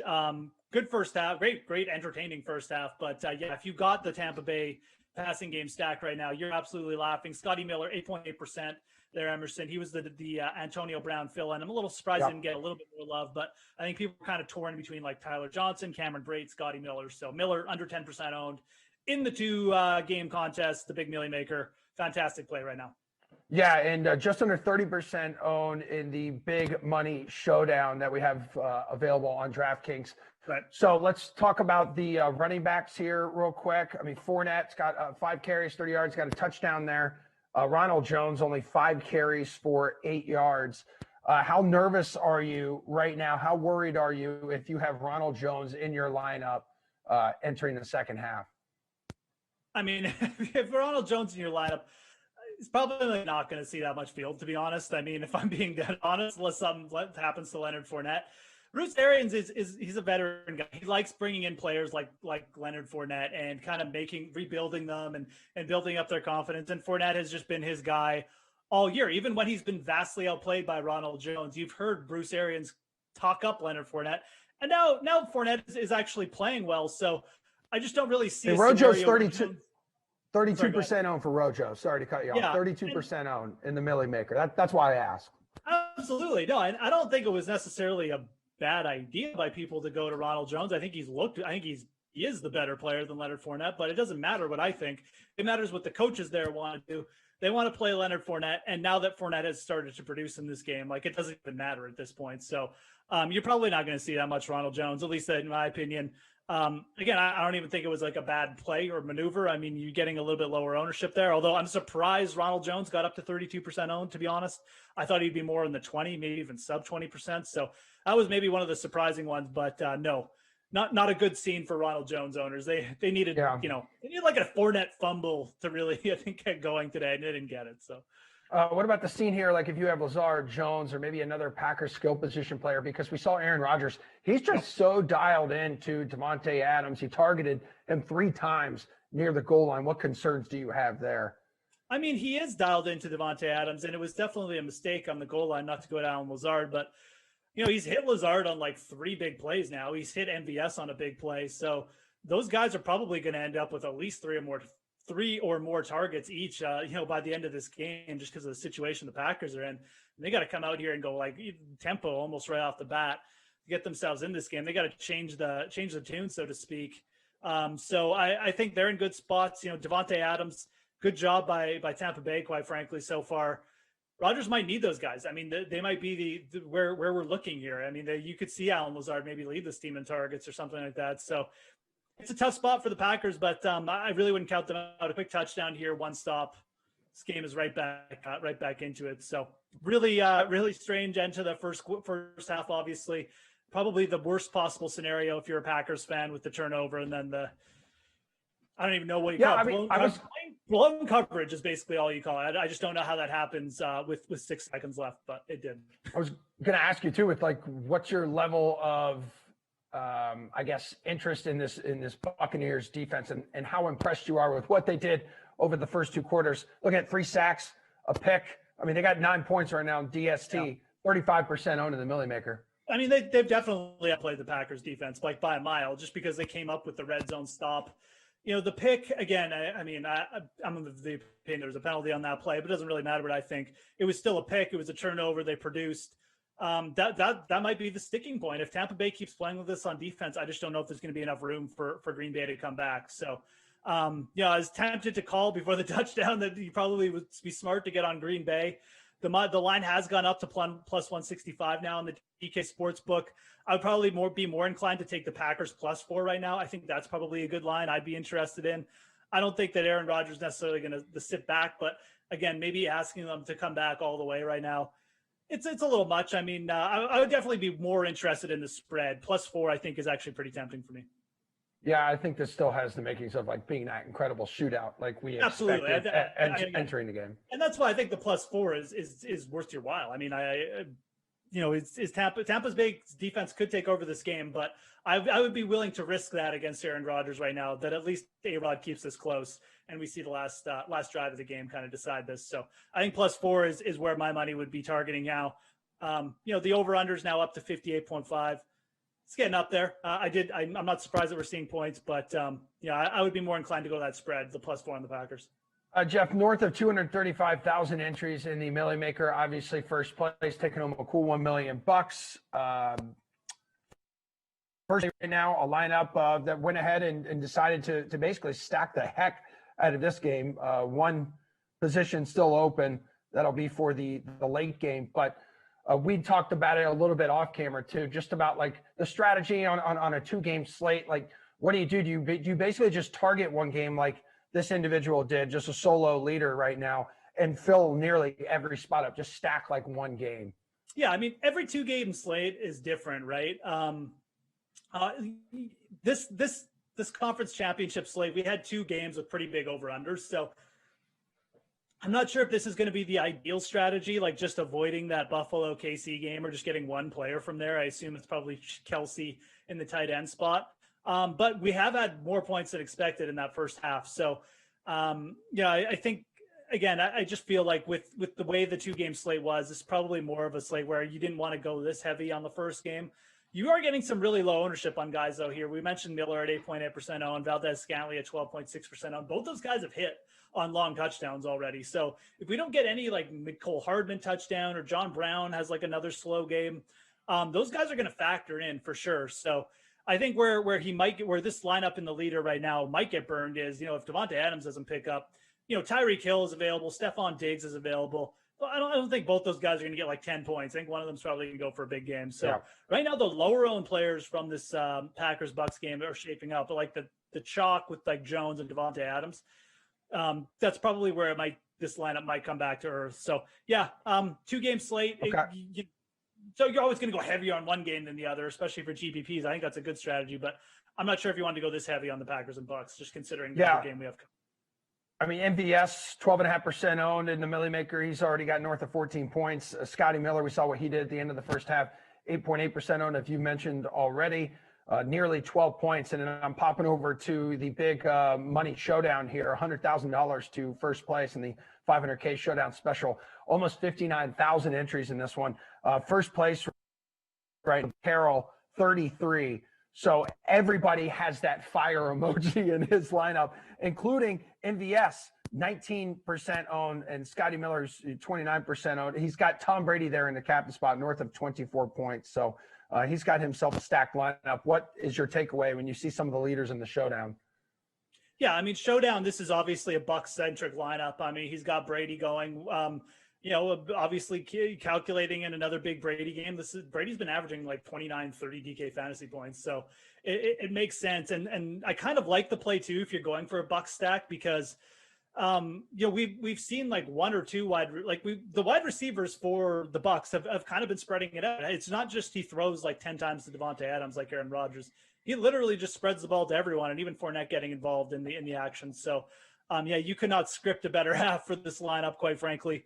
It's probably the virtual nuts at this point, like the optimal lineup for the first half. So, just seeing all the names in there: Valdez-Scantling at under sub 20, Scotty Miller 1,800. Not shocked. I'm actually surprised Scotty Miller didn't get up more, closer like 40% at 1,800. But yeah, especially with Brown, as we've mentioned, like him being ruled out a couple days ago. Exactly. Yeah, that's why, right? So, this is just for Showdown. Obviously, this makes sense. We had a big point total. I mean, the one thing I'd say about that lineup, you guys like Scantling and Davante Adams are going to be coming on in the second half because the targets are going to be there. So definitely not like a guarantee this lineup holds or anything, but it's probably going to be challenging up there. Like Brady's less than 100 yards away from the bonus. Evans is he's not that close to the bonus, but Evans also. I'm saying the two same user has the lineup that is tied for second place right now. Scotty Miller in the captain's spot. Almost 18. That's interesting. Yeah, only 2.5% of the people in the near 59,000 entries in that 500K Showdown special decided to use and take that strategy. You get another long Scotty Miller pass. I mean, you never know, man. I mean, he's only 64 yards away from the bonus, so that could happen. Indeed. And Godwin, by the way, speaking of the bonus, Chris Godwin, 4 catches, 99 yards, 1 yard away from the bonus. All right, everybody. Emerson Lancia, Geoff Ulrich here with you. We'll be back at the end of the third quarter and update you on all of the news and notes cooking in the NFC Championship game and what's happening here on DraftKings. Thanks for hanging out with us.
Hello again, everybody. Emerson Lotzi. What are you laughing at?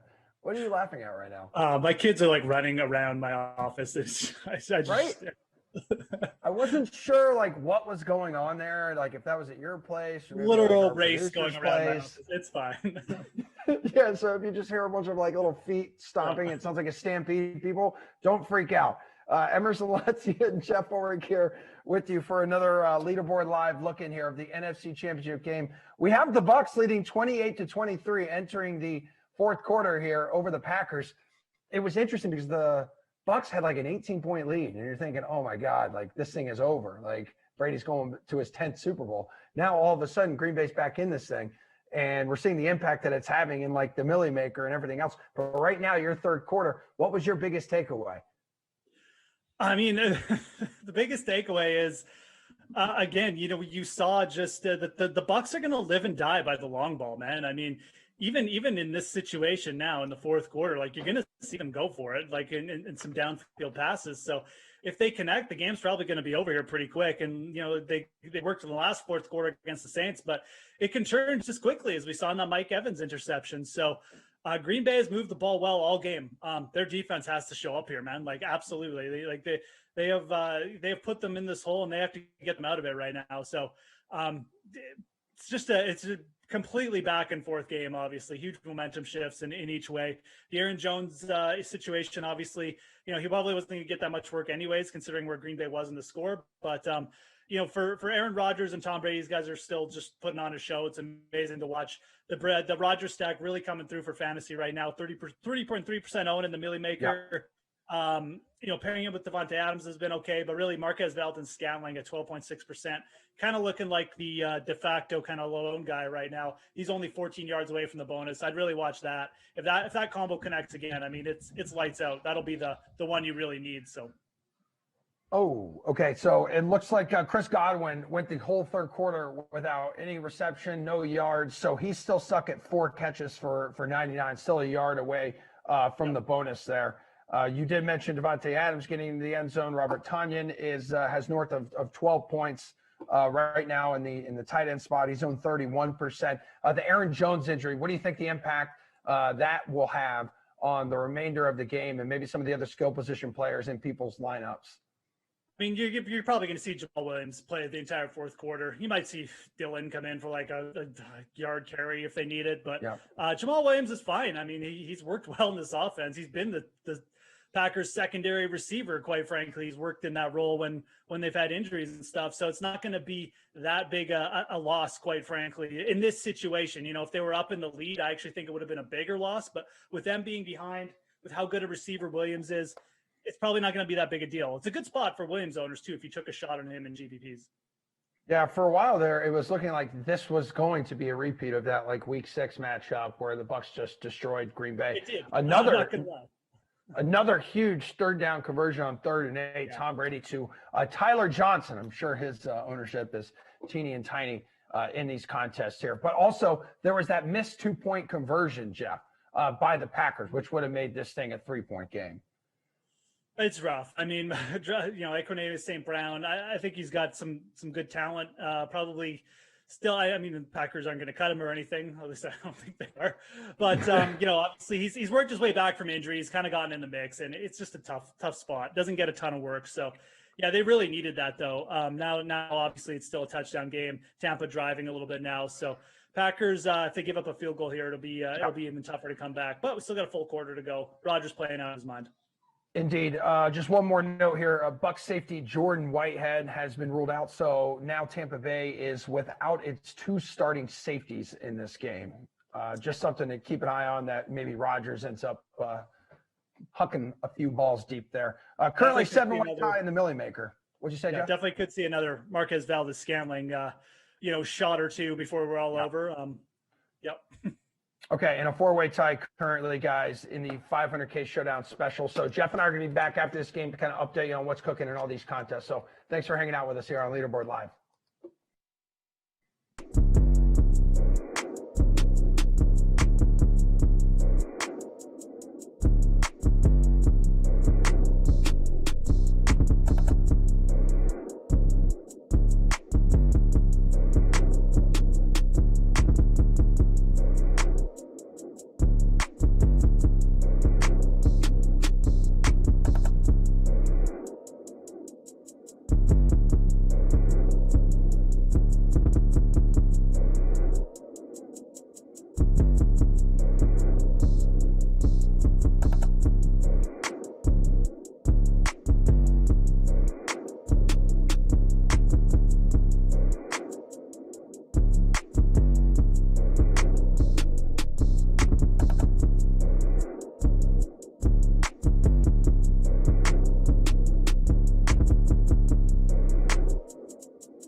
What's up, everybody? Emerson Latzia, Geoff Ulrich back here on your screen. The NFC champion Tampa Bay Buccaneers. Geoff Ulrich, right now, biggest storyline seems to be why the Packers decided to kick a field goal there in the last few minutes where they were, on the 3, 4, 5 yard line. I am shocked Aaron Rodgers wasn't able to convince Matt LaFleur to go for it there on 4th down. What was your reaction to them kicking the field goal? My initial reaction is what's going on? Did I miss a cowards? Is this the extra point of the touchdown I didn't see?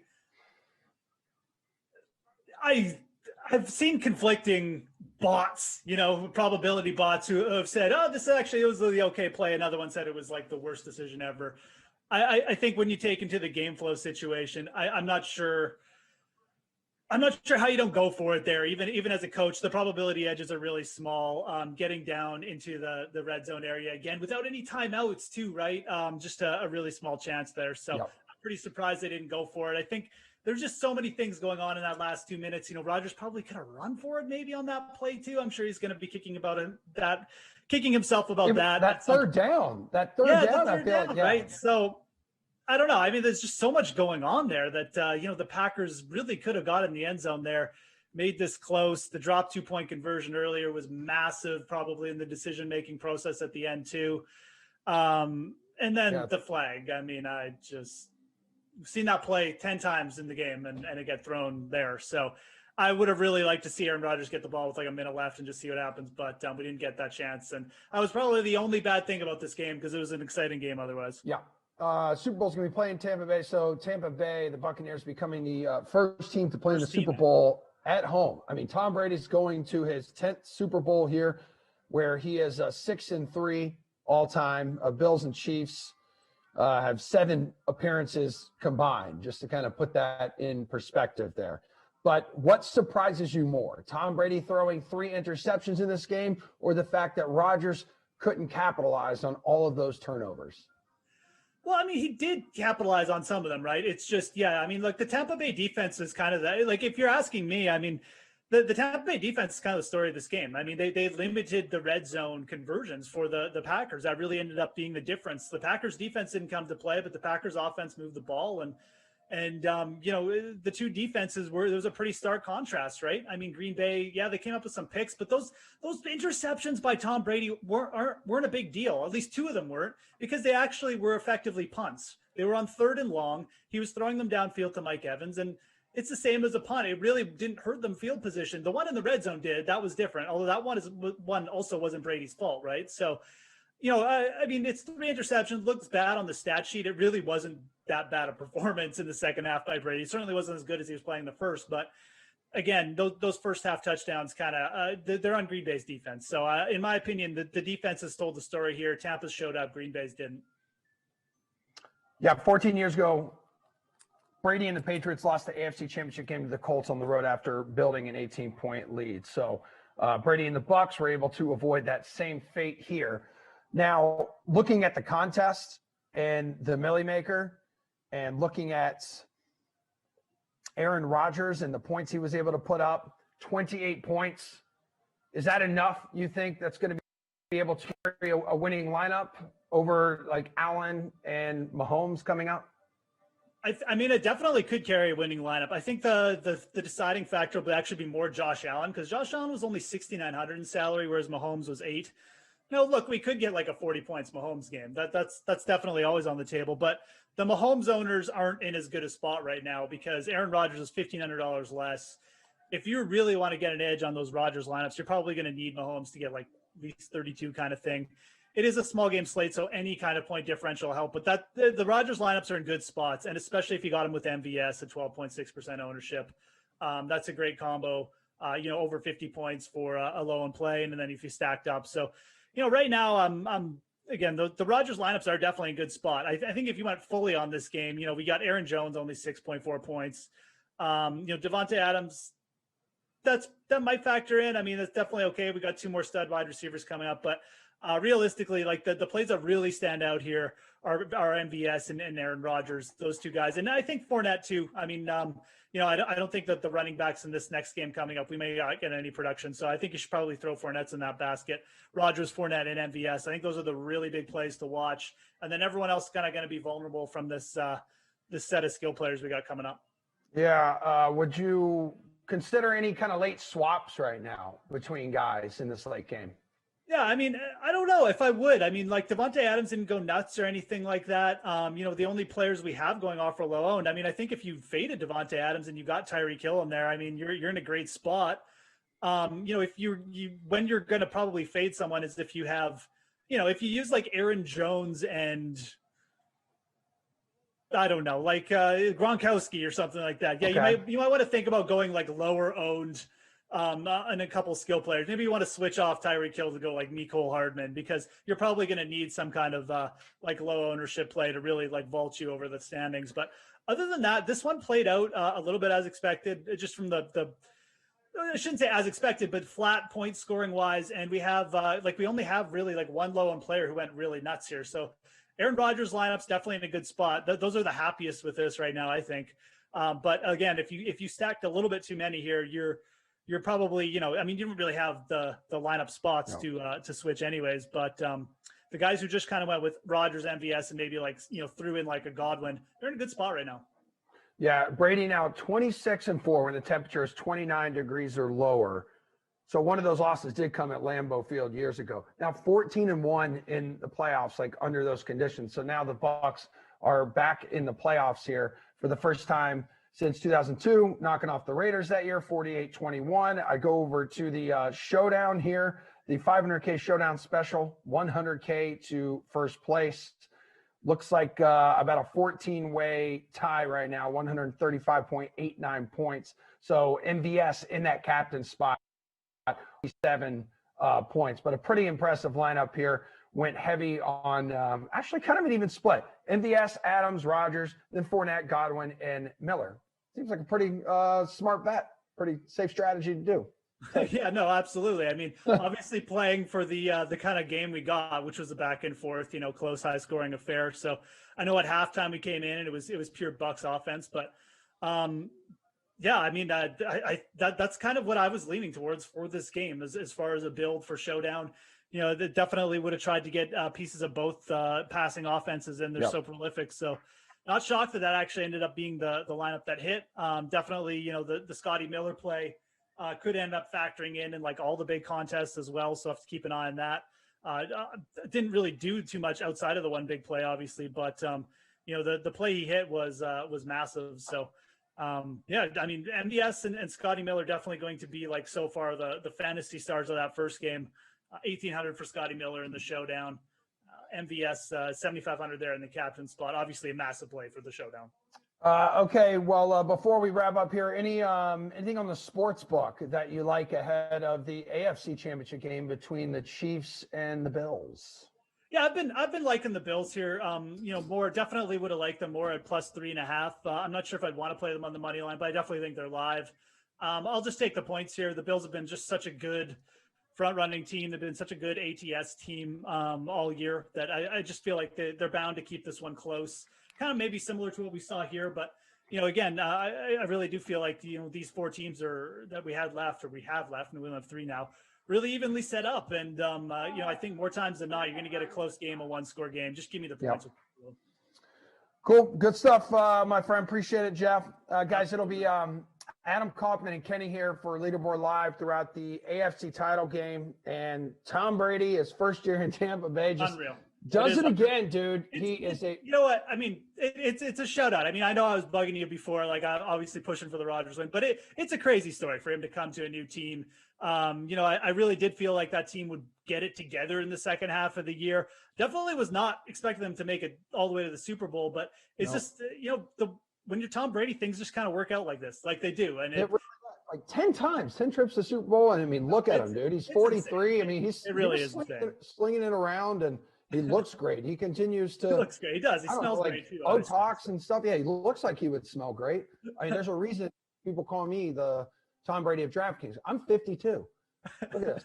This is amazing right here. Well, good stuff, Geoff. And shout out to all the guys behind the scenes as well. Andrew, Jordan, Andrew, Max. Appreciate you guys. So, yeah, hang around, guys. Kenny and Kaufman will have you again throughout the AFC title game. So, Leaderboard Live will continue. Tom Brady back in the Super Bowl. Adios, people.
What's up, everyone? Welcome to DraftKings Leaderboard Live. As we know, the Tampa Bay Buccaneers, the Tom Brady-led Buccaneers, headed to the Super Bowl. Fresh off a 7-9 season. Yeah, the GOAT, that's what happens, apparently. Even at 43 years old, this man can still work wonders. Heading off to his 10th career Super Bowl. We got lots of time to talk about that after Green Bay, just very curious decisions toward the end. Nevertheless, the NFC side of the bracket is over. It is on to the AFC, and that game kicking off in a matter of moments with Kenny Ducey. I'm Adam Kaufman. So tell me, my friend, Bills and, of course, the defending Super Bowl champion Chiefs. How do you feel about this one, just big picture, and then we'll get into the nitty-gritty? Well, as seemingly the only person at DraftKings today to call the Tampa Bay Buccaneers winning outright against the Green Bay Packers, I feel the need to have my voice heard in this one. It is going to be an outright victory for the favorites, the Kansas City Chiefs. I think that they just have too much firepower for the Buffalo Bills, who come into this one off a very bad offensive performance. And look, I know, they're probably going to have an easier time against this defense. The Chiefs defense is not nearly as good as the Ravens defense, but I still think that it's going to take Josh Allen about a quarter to get over what happened last week. So ultimately, if they fall behind in this one, it could be ugly for the Buffalo Bills. I don't know if the Chiefs will relinquish their lead. I think that's what's going to happen. I think that the Chiefs get out to a good start here, and the Buffalo Bills should catch up. They should put up some points, but it might be too little too late. But also, consider the fact that both these teams run incredibly slow, both of them especially slow in the second half. I'm not sure we're going to see the run and gun game that a lot of people were hoping for, but two great quarterbacks. Hopefully it's a close matchup. Aaron Rodgers was a popular play at quarterback in the Millionaire Contest, and, despite the fact that he could have had more points, he was very good, pushed for about 30 fantasy points, but about 55% of lineups still need a QB. So is it going to be Mahomes, who maybe some people are shying away from, given that he's coming off of multiple injuries in that last game, whether it's the foot or obviously the concussion situation, or is it going to be Josh Allen? I don't know if it's going to be Josh Allen, considering the fact that he was 1 of 6 on his passes from over 20 yards last week. But I actually do think that Aaron Rodgers has a great chance of hanging on as the top quarterback on this slate. Why? Well, over 300 yards, 3 touchdowns. These are things that Patrick Mahomes actually does not do in the postseason, Cough. Patrick Mahomes only had 1 300-yard game in the postseason in his career. I don't know if that changes today. Buffalo has the 22nd ranked rush defense. I think that Clyde Edwards-Helaire's involvement in this offense and their ability to run the football pretty well last week with Darrell Williams will have a little bit of influence here. I think that Kansas City opts to run. They might not throw as many passes as they did in weeks past here. And ultimately, when you consider the fact that the Chiefs have a slow-moving offense, slower than most people would think, they don't really rely on those chunk plays. I actually don't think that Mahomes is going to, go off here.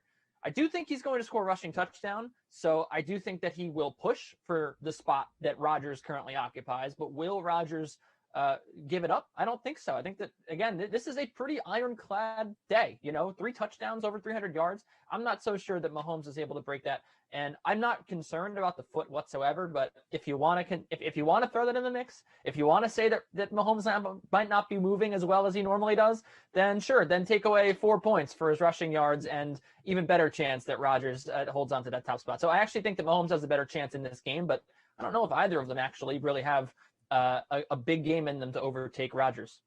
CEH is back. Le'Veon Bell is out, of course, as far as inactive. Sammy Watkins not playing either. But just building upon what you're talking about, maybe Mahomes has a big day, maybe Allen does. Obviously, there are a lot of different pay-up options, whether it's in the captain spot or elsewhere, Hill, Kelsey, Diggs, among others. Or there is always the consideration of really paying down at the captain spot so you can load up the flex position with some of these more expensive guys. So who do you think makes the most sense at captain here for this one in the showdown? Yeah, I don't know if it's paying down, to getting a $600 savings off of Mahomes, but to me, I'll preface it with this. In Chiefs games, I love paying down at captain. I usually just take Sammy Watkins, whether it's Sims or in real life, because I want to get Hill, Kelsey, and Mahomes in my lineup, right? In this game, I think it is very clear who you want in your captain spot, who the top performer will be, and that is Travis Kelsey. Travis Kelsey has only gone 5 games this year with fewer than 7 receptions. He's only gone 5 games this year with no touchdowns. I think it is almost a lock that Kelsey has 7 catches and a touchdown here. And then you consider the fact that this guy, has had as many 100-yard games as he has this year. I think that Travis Kelsey is the most ironclad option here. When you consider the fact that Allen's coming off a bad game, Mahomes, there might be injury concerns here. You look at Tyreek Hill, fourth, not a great matchup against a team that's has the 4th fewest points allowed to opposing receivers. So I think that Grandpa Josh Norman's going to get absolutely cooked in this game. I still think ultimately what it comes down to is Travis Kelsey should be the most targeted option in this game. Most targeted option, guy who's just been so consistent all season long. I think Kelsey has a really good shot here to be the top performer. So I like him in my captain spot and at a little bit of a savings, albeit $600 over Mahomes. Where's your value coming from? Who's the MVS or Scotty Miller of this game? Yeah, I mean that one's kind of tough because you don't really look down all the way under $1,000 and you don't see a lot of appealing options. So I'm actually going to go a little bit more expensive than that. But I think Isaiah McKenzie at $1,800 is a great play. If you need a salary saver, he's a guy that's always involved on these gadget plays. He's coming off a bad game, 2.8 points last time out against Baltimore, but that is, again, a good defense. The Buffalo Bills did nothing on offense, and that should actually drive his ownership a little further down. It's driven his price actually up. I mean, he's $200 more expensive than he was last week, but he's a guy that they love to get the ball in end arounds, and surprisingly, he is a guy that they like to get the ball into his hands in the red zone on these sweep plays. They love to, with 10 yards to go, they love to get the ball in his hands, let him make a play, and you get the added bonus that he returns kicks, so you can get 6 points that way. I think Isaiah McKenzie, $1,200, not $1,800, I was looking at the captain's price, is a great play if you need some value. All right. How about DK Sportsbook side of things? You're thinking about betting on this one. Obviously, game is underway, so it's going to be live betting that people are taking an eye at going forward here. But coming into this one, you had KC 3-point favorite going in. Is there a favorite bet that you have beyond KC winning outright? Talking about that earlier, but a favorite prop here? Yeah, I said it earlier, but I'm not really messing around with the spread here, just given the fact that Kansas City 6-9 against the spread when they've been favored this year. And I mean, just outright, they've been pretty awful against the spread. I do think that the one thing they've done so well this year is they have not lost, right? They've won 14 games. So I think that they win again, but I'm not willing to say that they're going to cover the spread. That said, so I like the money line. That said, I feel like the under in this game, although we've had sort of a fast start here already, the Bills near midfield, just because both of these teams, you have the 28th ranked team in pace in the Buffalo Bills running one play over 28 seconds per play. And then the Kansas City Chiefs do rank 13th in pace, but in the second half, they rank 22nd in pace. And when they're leading, or trailing, they rank pretty bad as well. So I think any way you slice it, the Chiefs' second half is going to be slow, and the Buffalo Bills, we know, run really slow offense. They've already given the ball to Devin Singletary once here. So I actually really like the under in this game. It's been driven up so high by the public cough. Everyone's thinking Josh Allen, Patrick Mahomes, shootout. Both these guys going for over 300 yards, huge game. The books sort of are too, right? With those props, both players have a prop. Their total is set at over 300 yards passing.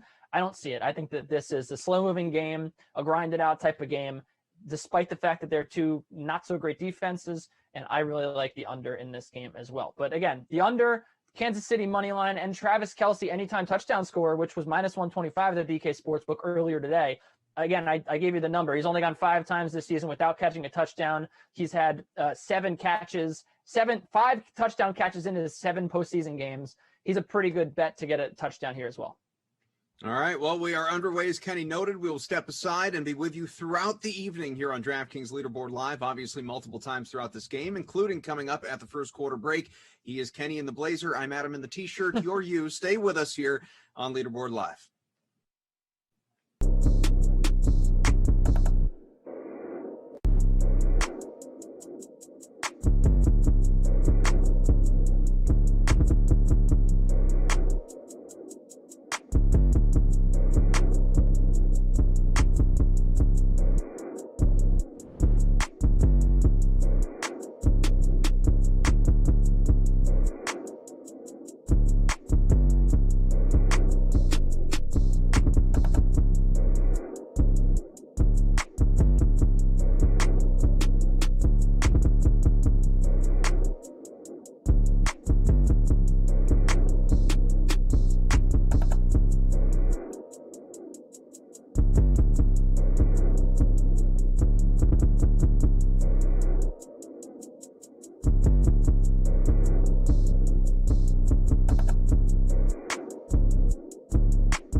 DraftKings Leaderboard Live, first quarter break between Buffalo and Kansas City. And so far, Kenny Ducey, I'm Adam Kaufman. It is all Bills to begin things. You surprised? Yeah, so far. I mean, the Chiefs have the ball here, threatening to score, but a little bit surprised. I mean, look, they really haven't done much on offense. Allen with 40 yards passing. He had the nice rush there for, I think, 20 yards. So he's been fine. We've got to see really either quarterback sort of break out of their shell here and have a tremendous play or tremendous drive. Mahomes is making a bid for one right now as we speak, but yes, I mean, I certainly, the fumble there by Hardman changing everything for Buffalo. The missed extra point, I think, could loom large as well, considering the fact that this Chiefs team just never stops putting up points.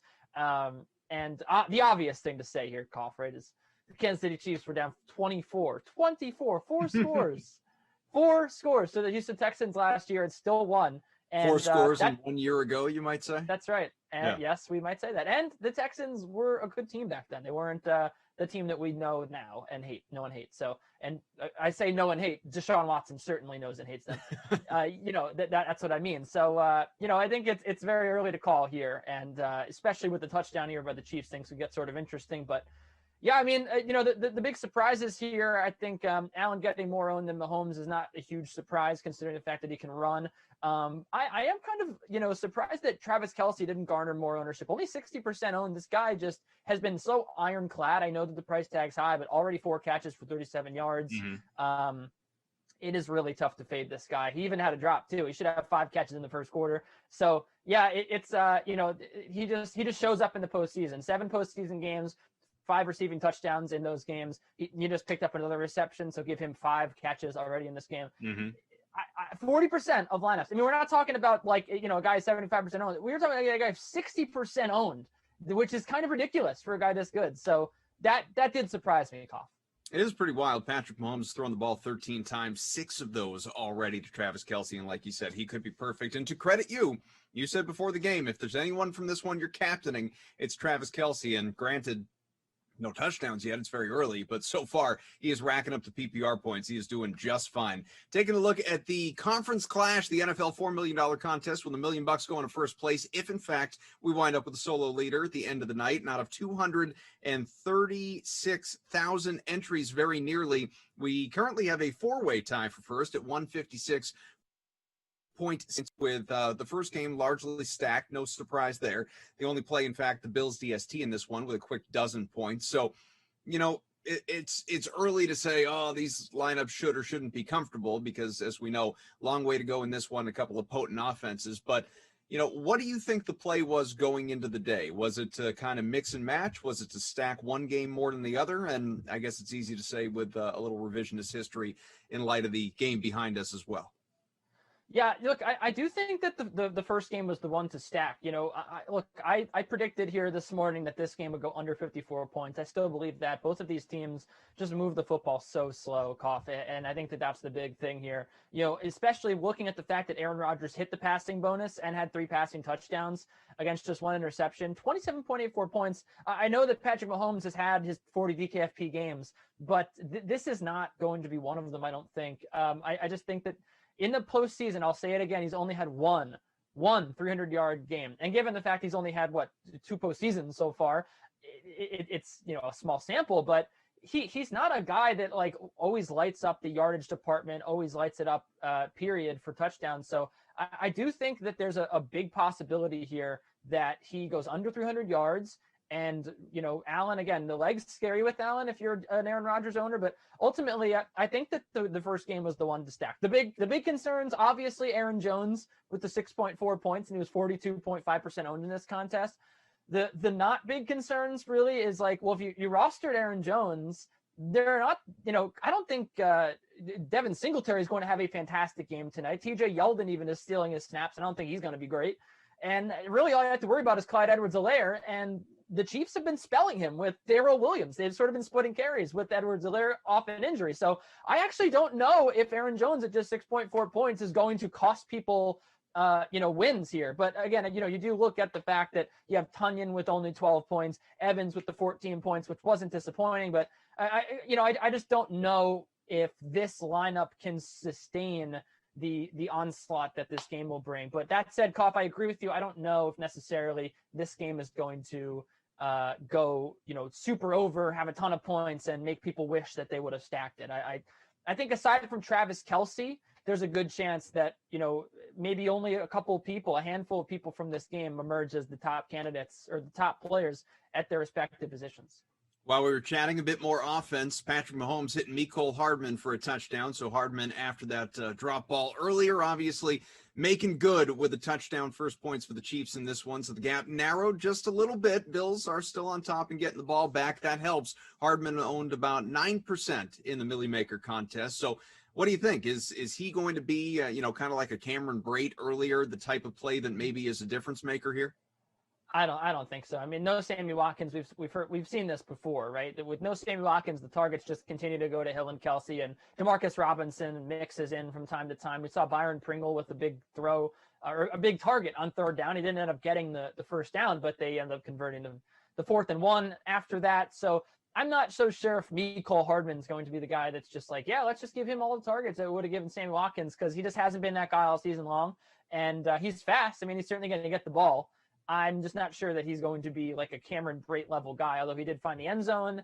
I mean, you look at where he would fit in the leading lineup, Koff, right? Like you got Godwin with 19.6, Valdez-Scantling with 24.5, and Devontae Adams with 21 points. And in the leading lineup, the flex spot has Chris Godwin, Mike Evans 14 points, vice versa. Mike Evans in the flex spot in the eighth spot in the second best lineup, and Mike Evans in the wide receiver in the best lineup. So really, like, is he going to like a get multi-touchdown game from him, probably?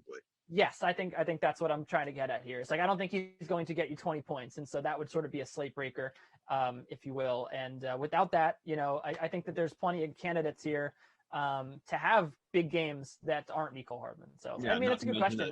I agree with you. Like he has potential. He already has a touchdown in the first half. So much time is left, but if I had to make a guess, I think I'd say that someone else probably emerges. A lot of time left as well for a Hill, a Diggs, a Beasley even. So we will see. Yeah, we'll be with you here. We'll come on back obviously for halftime and keep posted, see if there's any more offense before then. Thanks for being with us here on DK Leaderboard Live.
What's up, everyone? It is halftime. Welcome back to DraftKings Leaderboard Live with Kenny Ducey. I'm Adam Kaufman, and the Chiefs seem to be in control here on their way to another Super Bowl. We'll see. Long way to go, granted, but it is currently 21-12. Once upon a time, Deuce, the Bills had a 9-0 lead, and yet here we are. What do you think?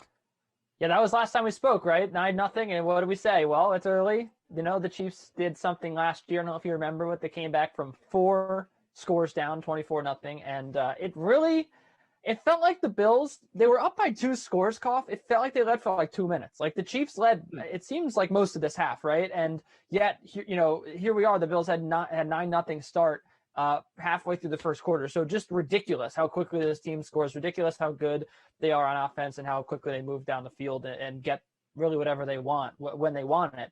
All that said, it was a great first half. You know, the Bills staying within touching distance with a great drive there at the end of the half. And you saw some positive body language, saw some positive energy there from the sideline, Sean McDermott, Josh Allen. You hope that springboards them to a better second half. I say you, I don't hope that, right? But you might hope it. People at home might hope the it. Royal right? I you. certainly don't. Yes, you in general. If you want the Bills to win, that there's a lot to take from that last drive. So I do think that the Kansas City defense showed they're a little bit vulnerable. They looked a little bit tired, but overall great work from the Kansas City defense. I think that's been the biggest surprise today because we knew, right, that the Chiefs would come out and put up points. But what we didn't really know was how this Chiefs defense was going to look. And Josh Allen hasn't taken a deep shot yet. He was 1 of 6 last week, according to NFL's Next Gen Stats on passes, 20-plus yards down the field. He has not taken a shot yet deep down the field in this game, so we don't really know, right, if he's those deep ball ghosts have come back or if he's exercised them, right, or the demons. But all we really know is that he's been good. He's been moving the football with his legs. The Bills have gotten some big third downs, but credit goes to the Chiefs. I mean, the Chiefs have stopped him. The Chiefs have thrown pressure at him. They have covered these receivers up very, very well. And I think that's sort of my biggest takeaway here from the first half was how good the Chiefs defense was. Because even as someone who came in back in the Chiefs, I didn't think that this defense was going to show up the way that they did. Here's what I've learned when it comes to building lineups around this team. You don't roster John Brown, you do roster Dawson Knox. That to me is the lesson if Buffalo actually wins this game and moves on to the Super Bowl. Dawson Knox, yay. John Brown, nay. Well, look, I mean, you can call Dawson Knox all you want. I mean, the guy's just really good for a touchdown to me. I mean, that's why you got him in there, for those red zone situations. But TJ Yeldon is the huge surprise here. I mean, 6.6% owned in the showdown, considerably less popular in the $4 million contest. And when you look at what he's been able to do in this first half, he's had 2 catches. He's had many targets, 15 rushing yards. He's been very involved. Like the Bills have not really used TJ Yeldon all that much this season. And especially when you consider the fact that they had Tywan Jones in that backfield too, right? Tywan Jones was a guy getting carries behind with no Zach Moss behind Devin Singletary. Now they're throwing Yeldon in the mix here. I don't know what's going on. I mean, Yeldon's good. Like he was good with the Jaguars as a spell back to Leonard Fournette, but I mean, I guess you want to throw the Chiefs off. Maybe there's injuries there or you're unsure of Devin Singletary. I don't know what it is, but he's had a lot of work, and I don't think anyone expected it. Just 6% ownership, 6 points at the $600 in the flex in this showdown. So huge play. But, I think we do need to talk about in this halftime break, Josh Allen. I mean, 104 yards in the first half, coming off a game where he had 200 yards passing, right? I mean, he's on pace for 200 again. 80 rushing yards, he's also on pace for. That's good if you're a fantasy owner, right? He already hit his over, right? But, I mean, 100 yards through the air, you got to be better if you're Josh Allen. Yeah, and again, no John Brown so far. Stephon Diggs has been held in check very much so. He's just 2 for 12 on 4 targets. Cole Beasley 2 for 31. I mean, nobody other than Dawson Knox really is jumping off the stat sheet, and that's the only reason he is because he's got the touchdown. Because typically he's not giving you 4 catches in a given half. The run game is interesting on the Kansas City side because when you look at these two teams, you don't necessarily think, I have to roster a running back, whether it's, Singletary, Yeldon on the other side, and I'm removing the QBs from this conversation. They're both mobile quarterbacks. We know that. But then CEH, who was inactive last week, coming back this week, he has a touchdown, 5 carries for 10 yards. You have Mecole Hardman, who technically is not a running back, but he ran for 50 yards on one particular possession. And then Darrell Williams, 2 for 12, but he has a score as well. So I don't know if you're just watching along with this game, so much of it is lineup dependent, but what are you hoping for with regard to the running backs? The Chiefs just tack on a couple more and then just run out, the clock, and those guys in particular pick up more yards? Or would you like to see the Bills keep it close and it just, keeps both QBs passing the ball? I don't know exactly what you are hoping for. I mean, I think that if you own Darrell Williams, you're excited. I think that you're just hoping that the score stays the way that it is, right? You hope that Darrell Williams just continues to get the ball and the Chiefs just continue to try to run this clock down and that he has success. But I think examining the Chiefs running back situation, the big takeaway I have, Koff, is that, I'm fearful of saying it because I don't want to make playing in National Football League sound easy, right? But I think just about anybody could have success running the football on the Kansas City Chiefs. Maybe except for Le'Veon Bell. I think that that's the truth here. I mean, Damian Williams was a career failure, right? He was not good. He was a failed running back in Miami. He comes over to the Chiefs, and they draft Darwin Thompson. They had high hopes for him, right?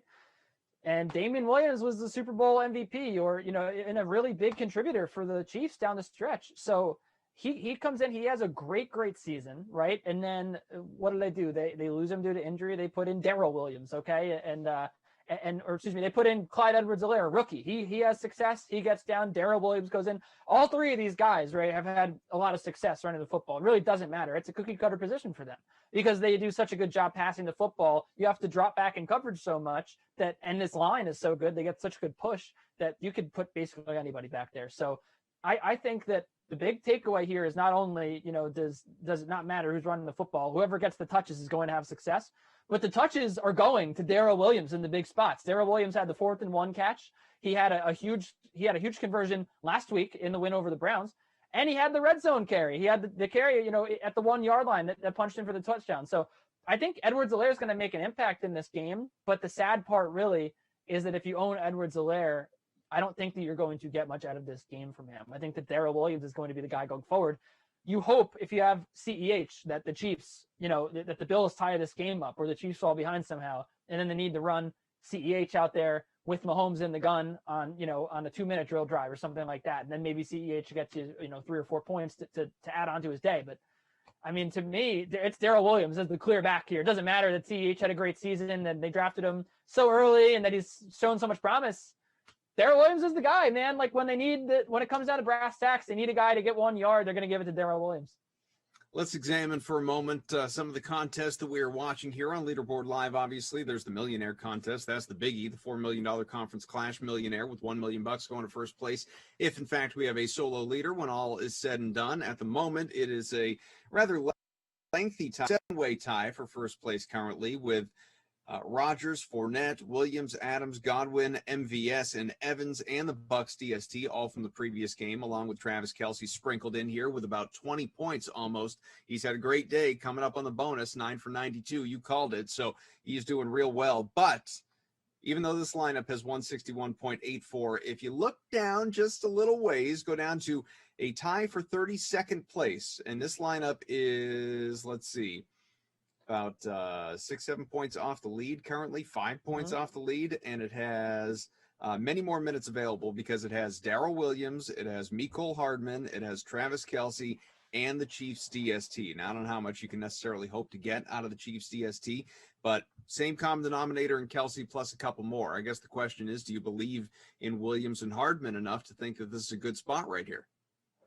I believe in Williams and Hardman enough to think that it's a great spot for this lineup. And I also believe, don't believe in the other players in this game. I think that that's the most important thing here. I don't believe that anybody in this game is going to touch the day that these three have had. I mean, again, Mahomes, he has 173 yards passing at the half. Like, he could hit the bonus. Is he going to get the 3 touchdowns that Aaron Rodgers did? I mean, I know Rodgers had a pick to boot, but I don't think Mahomes is really looking to run the football a lot. I don't think that he's going to be in situations where he needs to run for 10 yards and pick up a first down.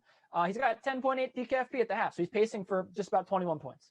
So I don't think he's going to overtake Rodgers, right? Josh Allen, maybe, maybe he might pad his stats here. If the Bills go down 20 points and Josh Allen just has to throw, I mean, he could certainly pad his stats here and maybe push towards 30, but I don't see a ton of guys with potential here, Koff. I mean, unless there's like a huge play. I mean, Tyreek Hill, of course, has that potential, but the targets have all gone to Travis Kelce. And again, Hill could have a great game and still not make it into this leading lineup, considering you have Godwin, Devontae Adams, and MVS basically with 20-plus points. Godwin's at 19.6. So I do believe in this lineup. And again, I think that Aaron Rodgers should hold firm as the top quarterback on the slate. Kelsey's going to be the top player on the slate no matter what, when you consider the fact that this guy has 18 points and he hasn't hit the bonus and he hasn't had a touchdown. Like, those are two things that you think are coming, right? So he hasn't done either of those things, and he still has 18 points, almost the top performer on the slate. So he should get there. So now you're talking about, fitting him in. Well, if you have Hardman, you can fit him in. It's hard to fit him in elsewhere. It's hard to fit Kelsey and Hill in and get the contributions from MVS and Godwin and Leonard Fournette and Aaron Rodgers that you got, and Devontae Adams. So I don't know, like, how many lineups really there are out there that have potential. I think that this is the one, to me, that has the greatest potential. And kudos to our production staff pointing it out, that this one probably is the one to watch here. And I don't know if the Chiefs, even like the Chiefs defense, is going to let up that much. Like, they'll probably get a couple more sacks, and the way they've been pressuring Allen, and that'll probably counteract the amount of points that they allow. I mean, I think the worst case scenario, if you have the Chiefs defense, you lose 6 points, 7 points. So I know that hurts in a millionaire, but think about all the points you're about to get from Travis Kelce and Darrell Williams in the second half. I like this lineup a lot. The $1.2 million Sunday Night Showdown with $300K going to first. Currently a 7-way tie in that contest as well among the 121,000 entries. And again, this is a showdown contest for this game. So as you predicted coming in, you have Travis Kelce in the captain's spot where he's got 27 points. This leading lineup also with both QBs, Hardman, Knox, and Yeldon. All those guys, with the exception of the quarterbacks, have that fire emoji. So a lot of solid plays so far. And obviously Yeldon, you talked about it earlier, 6.6% owned in the showdown. He's the punt play, and so far it's working out. It is in a big way. And you talk about Kelce. I mean, I don't think that he's going to relinquish his spot as captain in the top lineup. I really don't. Because I don't think anyone in this game is going to come close to posting a game that Travis Kelce is going to, especially after this first half, considering that he is just, I mean, he's the most involved receiver for Kansas City. 9 catches at the half should be scary for people that faded him. And there will be halftime adjustments made, and that won't matter. I mean, we saw adjustments made in the first half, and Kelce still was able to find himself open. Mahomes, again, the way he gets out of pressure has, Kelce's the guy who ends up being open down the middle of the field for the throws. I mean, it doesn't really matter what you throw at Patrick Mahomes and Travis Kelce. They're just going to find a way to score points with one another, and that's exactly what they showed in the first half. So I think that it's going to be much of the same there. But, yeah, you mentioned it. I mean, there's probably a little bit of a potential here for Tyreek Hill to make an impact because we haven't seen him really pop up in a lot of the top lineups. And he is a guy that if the Bills defense decides to pivot off of to Kelce, if they double Kelce, then Hill's going to be the biggest beneficiary. And I know everyone thinks that Tyreek Hill is a big deep threat, that like that's the way he beats you. He's Deshaun Jackson. He's not, man. This guy catches so many short targets. He is so involved in the short passing game that he's going to take those 7-yard targets that Travis Kelce is currently getting. He's going to get the screen passes if indeed this defense just sells out to try to stop Travis Kelce in the second half. So there is the potential here that Tyreek Hill gets super involved. Byron Pringle at $800. I mean, he's got 3.6 points. Yeldon's got 6. So in theory, another catch for 15 yards or 2 catches there could make up the difference and get Pringle into that, Yeldon spot, if you will. But other than that, I mean, I don't know. Cole Beasley with 5 points. He could be super involved in this second half. And the guy we haven't talked about really is Stephon Diggs. I mean, he's obviously a favorite target of Josh Allen. They're going to be looking to him all game long, all half long. But I mean, this Kansas City defense has done a really good job on Stephon Diggs tonight. I don't know. I mean, I don't know what kind of adjustments are going to be made at halftime, but I don't know if really a lot of them are going to win Buffalo this game. It seems like it could definitely be a very, very steep battle, a steep hill to climb for Buffalo. 9-point deficit for the Bills right now. So, best case scenario as we get ready for half number 2. How do the Bills get back into this one? Well, the thing is, you have to turn Mahomes over. I mean, that's the only thing. And I will credit Lyle Brandt on Good Morning Football with this stat, but he went through the numbers and he looked at Patrick Mahomes. He's 14-2 over his career with no turnovers. He's 22-3 when he has 1 turnover. He is 7-4 when he turns the ball over 2 times. It seems obvious, right? Turn the ball over on Patrick Mahomes and you're going to win. But the numbers do say it, and you look at the way that he is able to protect the football. It's incredibly difficult to get turnovers. So he hasn't made many dangerous throws, but blitzing him. I mean, I know it doesn't really work that well against Mahomes because he has such a great ability to get outside of the pocket, and the numbers will back up that he's good against the blitz. But I mean, if you could maybe try to force a fumble on Mahomes early, send the house. It's going to take a turnover. It's going to take one turnover from Patrick Mahomes to light the fire under the Buffalo Bills. That's how they get back in this game. And I think that just trying more to establish the run. I mean, Josh Allen maybe could run the ball a little bit more. I think the read options worked very well for them. It hasn't really been stopped yet by Kansas City. So that could be something that they look to as well to get back in the game. Third quarter break. You know where to find us. Till then, this is DraftKings Leaderboard Live.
Well, this is DraftKings Leaderboard Live, and this is us, I suppose, getting ready for a Chiefs-Buccaneers Super Bowl. That is what it's starting to feel like, because after 3 quarters, and we are into quarter number 4, Kenny Ducey, Adam Kaufman, it is the Chiefs comfortably ahead of the Bills right now, 31-15.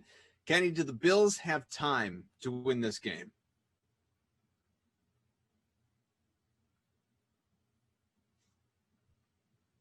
Kenny, I think you're muted. What I was going to say, here it is, when I was muted, was that they have time, but they don't have the means to win this game, right? They would need a huge defensive stop, and they would also need consecutive touchdown drives and the 2-point conversion. And I just don't know if Buffalo, the way that they've been playing right now, have that in them. You look at the way that this Chiefs defense has just blitzed the living daylights out of Josh Allen in this game. He has just not responded well. And for all we heard all week long about how, you can't blitz Josh Allen because he's going to end up, beating you with his legs. Like, something's wrong. I think he took a shot to one of his legs, so it hasn't been quite the same. But, it's certainly not going well for him right now when they've been blitzing him. He's been a little bit frazzled. He's taken those big sacks. But the biggest thing I would say, Koff, is the deep ball. I mean, where is the deep ball? Josh Allen is the biggest thing that was the difference from last year to this year, was that he was accurate on the deep balls, and he wasn't last year. And tonight, we have not seen one big pass play downfield, and that's a disappointment. That's what I was looking to see out of Josh Allen in this game, was can he, complete that big pass? Can he hit that home run pass against the Chiefs defense, which really isn't like – Tyrann Mathieu's good, right? But this isn't like an elite cover defense. So I think that's sort of what I've been surprised at. Even in the third quarter, when it would call for shots, they haven't really taken shots. So we saw one right when we went on the air. They sort of went for a big shot to Diggs that didn't work out. But aside from that, we haven't really seen a lot. Feels like this game may be trending toward over, but obviously lineups are not in the millionaire contest, not remotely. We have a new solo leader. Again, $1 million going to this person if in fact this holds, but also about a quarter of a point lead. Nothing to feel comfortable with, but the most minutes remaining of those immediately close in contention as well. Darrell Williams, Tyreek Hill, after he just turned things upside down with a huge third quarter, including a touchdown. He's up to almost 30 fantasy points. You have Travis Kelce in that lineup, Dawson Knox as well. So all of those guys, with the exception of Williams with the fire emoji, taking nothing away from Williams. He's been very good, has about 10 points. What do you think of this build? What do you think of this spot? Well, I think that Hill and Kelce are always great guys to get in your lineup. And they're, look, Chiefs games, I'm looking for any sort of way to fit them in. And right now, you look at the way that they've been able to construct this lineup, and you're managing to get the guys in there because you look for the value with Cole Beasley, and they combine Yeldon with Dawson Knox, who basically with Dawson Knox, we talked about it in the first half, but you're looking for a touchdown. You're saying, well, Dawson Knox, can he score? I mean, he's scored in a lot of games. That's all you're really hoping for. So getting Cole Beasley in there at $5,000 is absolutely huge, but I'm not surprised at all to see Hill, Mahomes, and Kelce in the top lineup. But we see this basically every Chiefs game. What it comes down to is, who do you captain? And, we said it all right before the game. You're definitely going to want to captain you're going to want to captain Travis Kelce in this game. So they did just that, and we're working out for you. You captain one of the big three, you get the big three in there, things are going to go well for you. Well, I was taking a look at the classic lineup here in the Millionaire, and I apologize. No, don't worry about it. I mean, 4 of those guys obviously in this game after what they've done so far through 3 quarters of this one. Around them, you have Rodgers, Fournette, Devontae Adams, MVS. I was distracted by the interception. I apologize. Not to worry. I totally get it. Buccaneers DST in this lineup as well from earlier. So we'll see. Again, there is a ways to go. I'll tell you what, we're going to let Kenny, let all of you get back to this game. We're going to see how it unfolds. Be back with you to announce a Super Bowl finalist on the AFC side when we come back. Leaderboard Live post game on the way after this 4th quarter.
Welcome back to DraftKings Leaderboard Live, and congratulations to the Kansas City Chiefs, already the defending Super Bowl champs and on their way back to the big game, although kind of a road game in the home stadium of the Tampa Bay Buccaneers. Raymond James, who, of course, will be on the other side of the bracket with Kenny Ducey. I'm Adam Kaufman, and this one, Kenny, it wasn't a very compelling game, unfortunately. The Chiefs, after falling behind by 9 points at the end of one quarter, pretty much in cruise control from there. Not to say the Bills didn't have their opportunities. There was an exciting onside kick that was recovered by Buffalo. It seemed like maybe, just maybe, this thing is going to get interesting, and then it very quickly did not.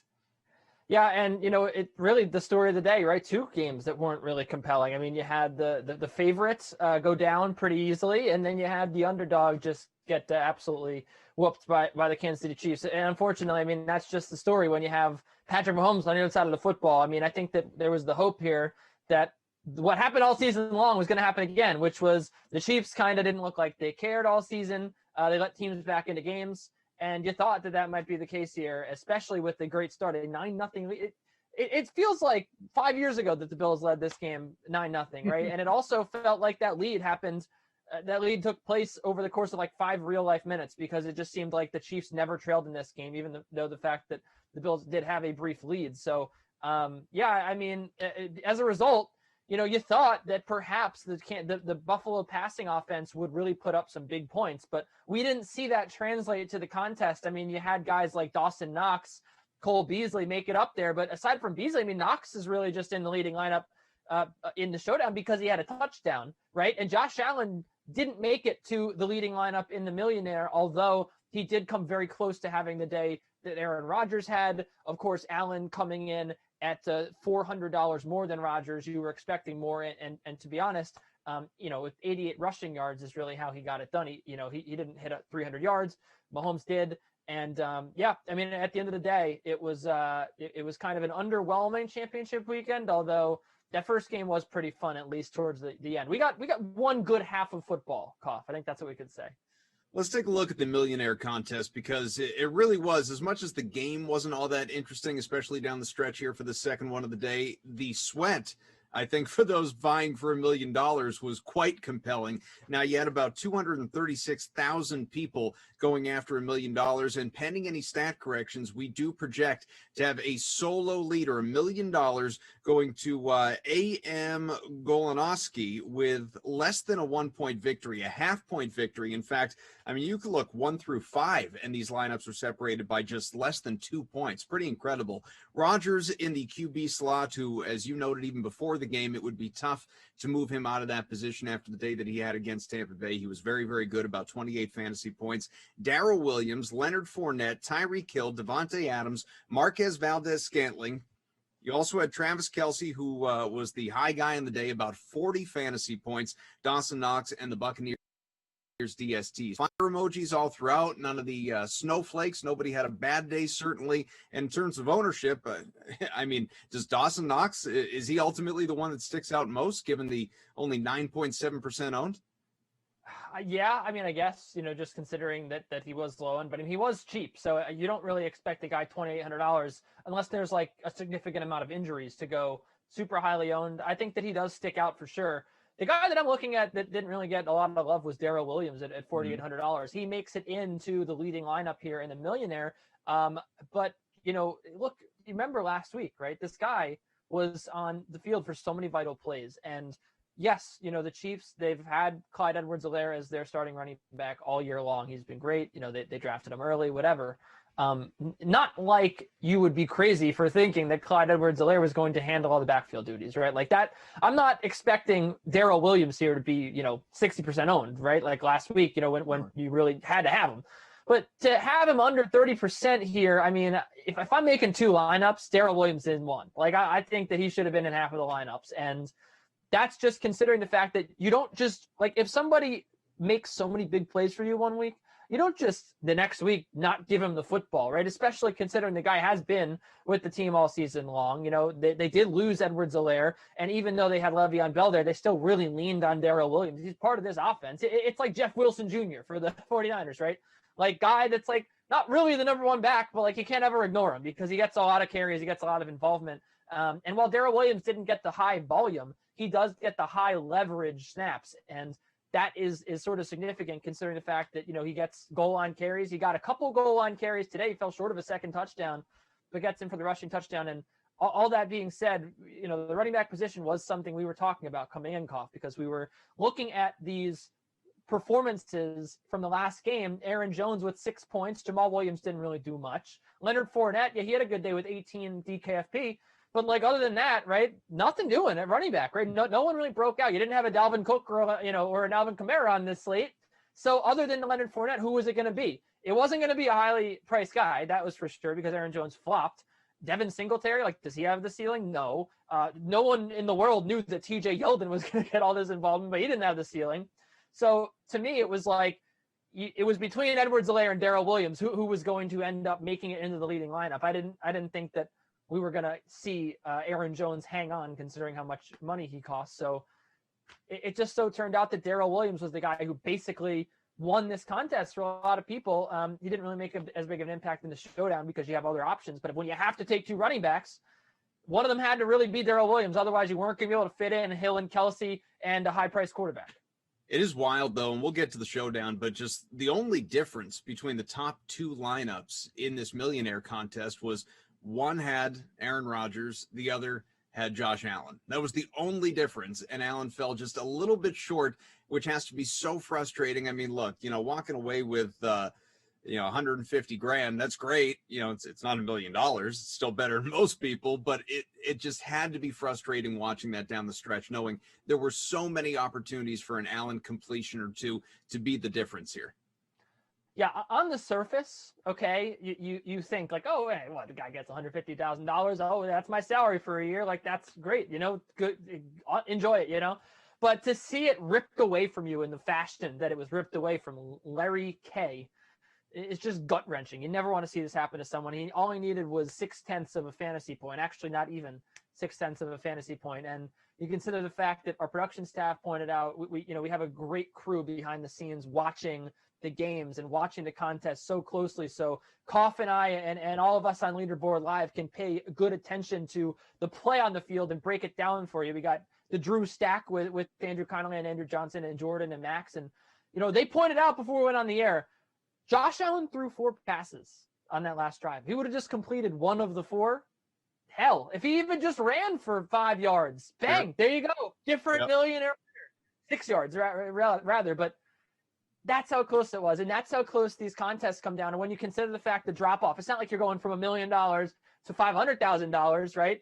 You're going from $1 million to $150,000. Josh Allen costs someone right now $850,000 by not gaining 6 yards on the ground or completing one pass, which is really tough. But that's the breaks, man, with DFS. And again, just one of the little storylines that we follow on Leaderboard Live, and a good job identifying it for us so we can look good. But that one was definitely, you mentioned at the top of the broadcast how the game wasn't really that great, but there was a big sweat, and that was it. That was the sweat. Josh Allen, 4 passes, really just needed 1 completion, needed maybe 6 yards, couldn't get it done, went backwards on the sack, a whole mess in that fourth quarter. And, even heck, if they don't get that disaster, right? Remember the unsportsmanlike, they get backed up, by the sack. If they don't get that disaster, right, afterward they kicked. They don't. If Josh Allen throws it away, it's 4th and 7. They go for it. So then you even get another crack at getting the half point. So a lot had to go working against Larry K. And all I can say is our heart goes out to you, all of us here at DraftKings. We are so sorry that just happened. Yeah, our producer Drew says, ain't easy making you two look good. And I mean, right you are, sir. Let's go to the showdown quick here. $1.2 million showdown with, would have been $300K going to first with a solo leader. Not the case. Is a 6-way tie for first as things stand right now. Kelsey in the captain spot. You said it pregame. This is the guy. This is the guy that you want in the captain slot. He probably exceeded even your expectations. Went for about 60 points, multiple touchdowns, hit the 100-yard bonus, had 13 catches. He was absurd in that slot, and about 13% of people in this contest owned him there. 60% overall. Also had Mahomes, Hill, Beasley, Knox, and Yeldon. Is there a surprise? I guess maybe Yeldon. Yeldon is a little bit of a surprise just because I touched on it a few questions ago, but no one expected TJ Yeldon to be this involved. I mean, he was the passing down back, really, for all intents and purposes for Buffalo. I mean, it was like we were watching a Madden sim here on the Dream Stream, and you have like, you know, your not Ty Montgomery, the running back for the Chicago Bears, Montgomery. David Montgomery. David Montgomery. There you go. It's like Dave Montgomery versus Tyreek Hill. You think, oh, this guy's the bell cow back. He's going to get all the carries. Like, you know, that was Devin Singletary, right? Well, no, like it ended up being the Tyreek Cohen, the TJ Yeldon here that ended up getting a lot of the looks, a lot of the snaps, and as it turned out, a lot of the targets. And you want targets out of the backfield. That's how you win DFS tournaments. And just so happened with TJ Yeldon here that he was somehow involved to the extent that he had 9.6 points. You know, you had other candidates to get there. I mean, Isaiah McKenzie was another guy I pointed out before the game. You look down and really what was essentially the third best lineup. He finished in a tie for eighth, this lineup, but you know, Isaiah McKenzie had 8.5 points. He was $1,200. So that sort of handicapped your lineup making ability, you know, because then you had to go to Cole Beasley as opposed to, or excuse me, just you had the salary flexibility. I beg your pardon, to go to either. It was the same lineup, just swap Yeldon out for Isaiah McKenzie. So Isaiah McKenzie, you know, gets another catch, like he gets that little shovel pass catch, and it's a different story. And TJ Yeldon, we're not really talking about him as much, but again, another one of those little subplots there that, yeah, I mean, I think that was very surprising to see him as involved as he was. But going back to Kelce, I mean, look, the guy had 39.8 points. I said it, he was going to be the top option on the slate. I said it at halftime even. When you have a guy at halftime, you know, and Travis Kelce had 39.8 DKFP. You have a guy at halftime that has 18 points. Remember, he had 18 points, and he didn't have a touchdown, and he didn't have the bonus. And that should have been a newsflash to everybody that this guy is going to rule the slate. I mean, there's no way that he's going to get shut out in the second half. And this is a guy that only 5 times this whole season he didn't have a touchdown. He's had a touchdown in 5 of his 7 postseason games. One of them was a 3-touchdown game. He goes for 2 here today. I mean, this guy, they get him the football in the end zone. You saw, I think he had 4 red zone targets, if not mistaken, Koff. There was the one that was the holding penalty. There was the one was broken up, and then the other 2 were touchdowns. And he also almost flew in for a touchdown, right? He's, a yard away from a 3rd touchdown. This guy finds the end zone. And, you know, whether it's on the DraftKings Sportsbook, he was minus 125 to score today. Whether it's in DFS, you can count on this guy scoring. And the whole point there is you got a guy that almost always goes over 7 catches. He always finds the end zone. A guy that, you know, guaranteed right there, your base, you got like a 14-point base if he has 8 catches and a touchdown. And then all of a sudden you look at the yards, there's no way with 8 catches he has under 60 yards. So all of a sudden right there, you basically, the floor is set at 20. There's just like zero reason not to captain this guy. I mean, you know, Mahomes this was only his second 300-yard game in his playoff career. And Kelce, I mean, this guy's just incredible, and you have to have him week in and week out in your lineups. You can't fade him. I mean, you want to find ways, right? He's so pricey. He was 16.5K in the captain spot tonight, but you can't do it. You know, come Super Bowl, like we're going to be talking this week, who you want to play in your lineups. You literally cannot fade this guy. You can't do it and expect to win money. Let's look ahead, my friend. 2 weeks from today, they're down in Tampa. It is going to be the home Tampa Bay Buccaneers playing host, in a matter of speaking, to the Kansas City Chiefs here. So we get Brady, Mahomes. We've seen it in the playoffs before, but now we get it obviously in a Super Bowl contest. DraftKings Sportsbook has the Chiefs, the defending Super Bowl champs, favored by 3.5 points, over under at 57.5 as things stand right now. And that could fluctuate. As we know, everything could over the next couple of weeks. But right now, how do you feel about it? Boy, I mean, it's really tough to resist taking the Chiefs minus. I mean, this line's going to go to 5. I think it's pretty apparent at this point, and I'm going to call it like this is going to close at least to 5 or 6. It's hard not to take the Kansas City Chiefs right now. It is. I mean, look at the way the biggest Achilles heel for this team was the defense for the Kansas City Chiefs. It was, well, this team, you know, they get up, they let teams back in. Look at what happened when the last time they played Tampa Bay. They went up 21 points on the Buccaneers. I mean, they were smoking the Buccaneers this season, week 12. And then what happened? The Buccaneers only lost by 3 because this Chiefs defense just, I don't know, they were playing on their heels. They just didn't really have a lot of sense of urgency. They didn't care. Meanwhile, the offense, right? The offense is just moving the ball lackadaisically, and they didn't cover. They did not cover that game. They were up 21 points. The Kansas City Chiefs, I think, were 6-point favorites, something like that. They didn't cover. And that was the story of the whole season was, well, the defense is letting teams back in games late, and the offense just doesn't really put the foot on the gas. They just are complacent in the second half. They were ranked 22nd in pace in the second half. in the NFL, they just were complacent to just go through the motion. Sort of what you saw in the fourth quarter, really. Just let's run the clock down. Let's give the ball. Let's just hand it off. And, we're up by so many points. The defense will take care of it. And the defense didn't take care of it. And so today, what you saw was the Kansas City Chiefs just throwing the kitchen sink at Josh Allen, blitzing. And the thing about it is Josh Allen was able to get outside of the pocket. He was able to avoid the rush. I mean, he wasn't sacked as many times as you would have thought in this game. He was able to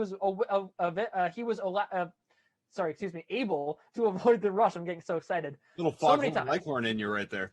Yeah, he was able to get outside of the pocket and run and avoid these sacks. And that's not going to happen against Tom Brady. And Tom Brady is allergic to blitzing. You blitz Tom Brady, you win football games. And this Chiefs secondary they really showed me something today. They played really tight coverage against some good receivers. Stephon Diggs is a great receiver. Cole Beasley is a great receiver. John Brown, is a good deep threat. And they contained all three of those guys, even Dawson Knox, right? He got involved on a couple catches, but no one went off on offense for the Buffalo Bills. And the biggest example being Stephon Diggs being able to get shut out like that. Didn't find the end zone, didn't hit the bonus. One of the most explosive receivers in football. They did a great job. So if this defense is going to show up like they did tonight, it's game over for the Buccaneers. I mean, the thing about this game, it's tough to tell, honestly, right now, the way both units are playing, which is the bigger weapon, the Tampa Bay defense or the Kansas City offense. And they're going to face each other. So it's whoever wins that battle wins the game. And how many times are you going to bet against Patrick Mahomes? Doesn't matter who the defense is. You think back to earlier this year, right? The Ravens defense. How the Ravens were supposed to stymie Patrick Mahomes. They're going to throw everything at him. They're going to blitz him. It's going to be a grinded out game and under. What the Chiefs turn around and do? Who cares? They beat him by what? 20 points? It wasn't even a contest. Lamar Jackson, Ravens defense, they didn't care. The Chiefs killed him. So I don't think that there's any defense in the world right now that can stop Patrick Mahomes. And I just can't help but take the Chiefs here. And again, this is a great, you want to learn a lesson here from what happened with 2 weeks ago with the Pittsburgh Steelers. I know they didn't end up covering that game, but the line moved so many times this postseason. We've seen 2 or 3 point line moves. You don't want to wait until the Chiefs are -5, even though I still think they'll cover that. You want to take it now. -3.5. Get in now because this line is going to move towards the Chiefs. I think that the Tampa Bay Buccaneers were sort of exposed in that second half, and the Kansas City Chiefs played as complete a game as you can play. 2 weeks left till the Super Bowl and a lot for us to talk about along the way. It's going to be a great time. Make sure you tune into all the DraftKings programming. I'm talking Madden Sims, where this conversation will happen, obviously, all throughout the Dream Stream. Plenty of segments, many of which will be filmed throughout the week, this week and next. A lot of great content and debate coming your way to ultimately not only preview the game and make sure you enjoy it, but get you set up from a betting and DFS perspective. Just the one game left in the NFL season. It's a big showdown coming your way again 2 weeks from tonight. It's going to be a great time. I want to thank everyone that was part of Leaderboard Live today, and of course our crew helping us through this one. The Drew Stack, producer Drew, our technical director, as well as Jordan and Max. Thank you all. Kenny Ducey, well dressed as always. I'm Adam Kaufman. Kenny, enjoy things in Simland. I'll see you there, obviously, and thanks for all the hard work tonight. Thank you, Koff. It is tremendous being with you. Thanks for being patient while I go on my rants here. Yeah, I'll be back at 6 p.m. tomorrow. Looking forward to it. Chiefs Bucks, here we go. Stay with us, folks. Have a great night.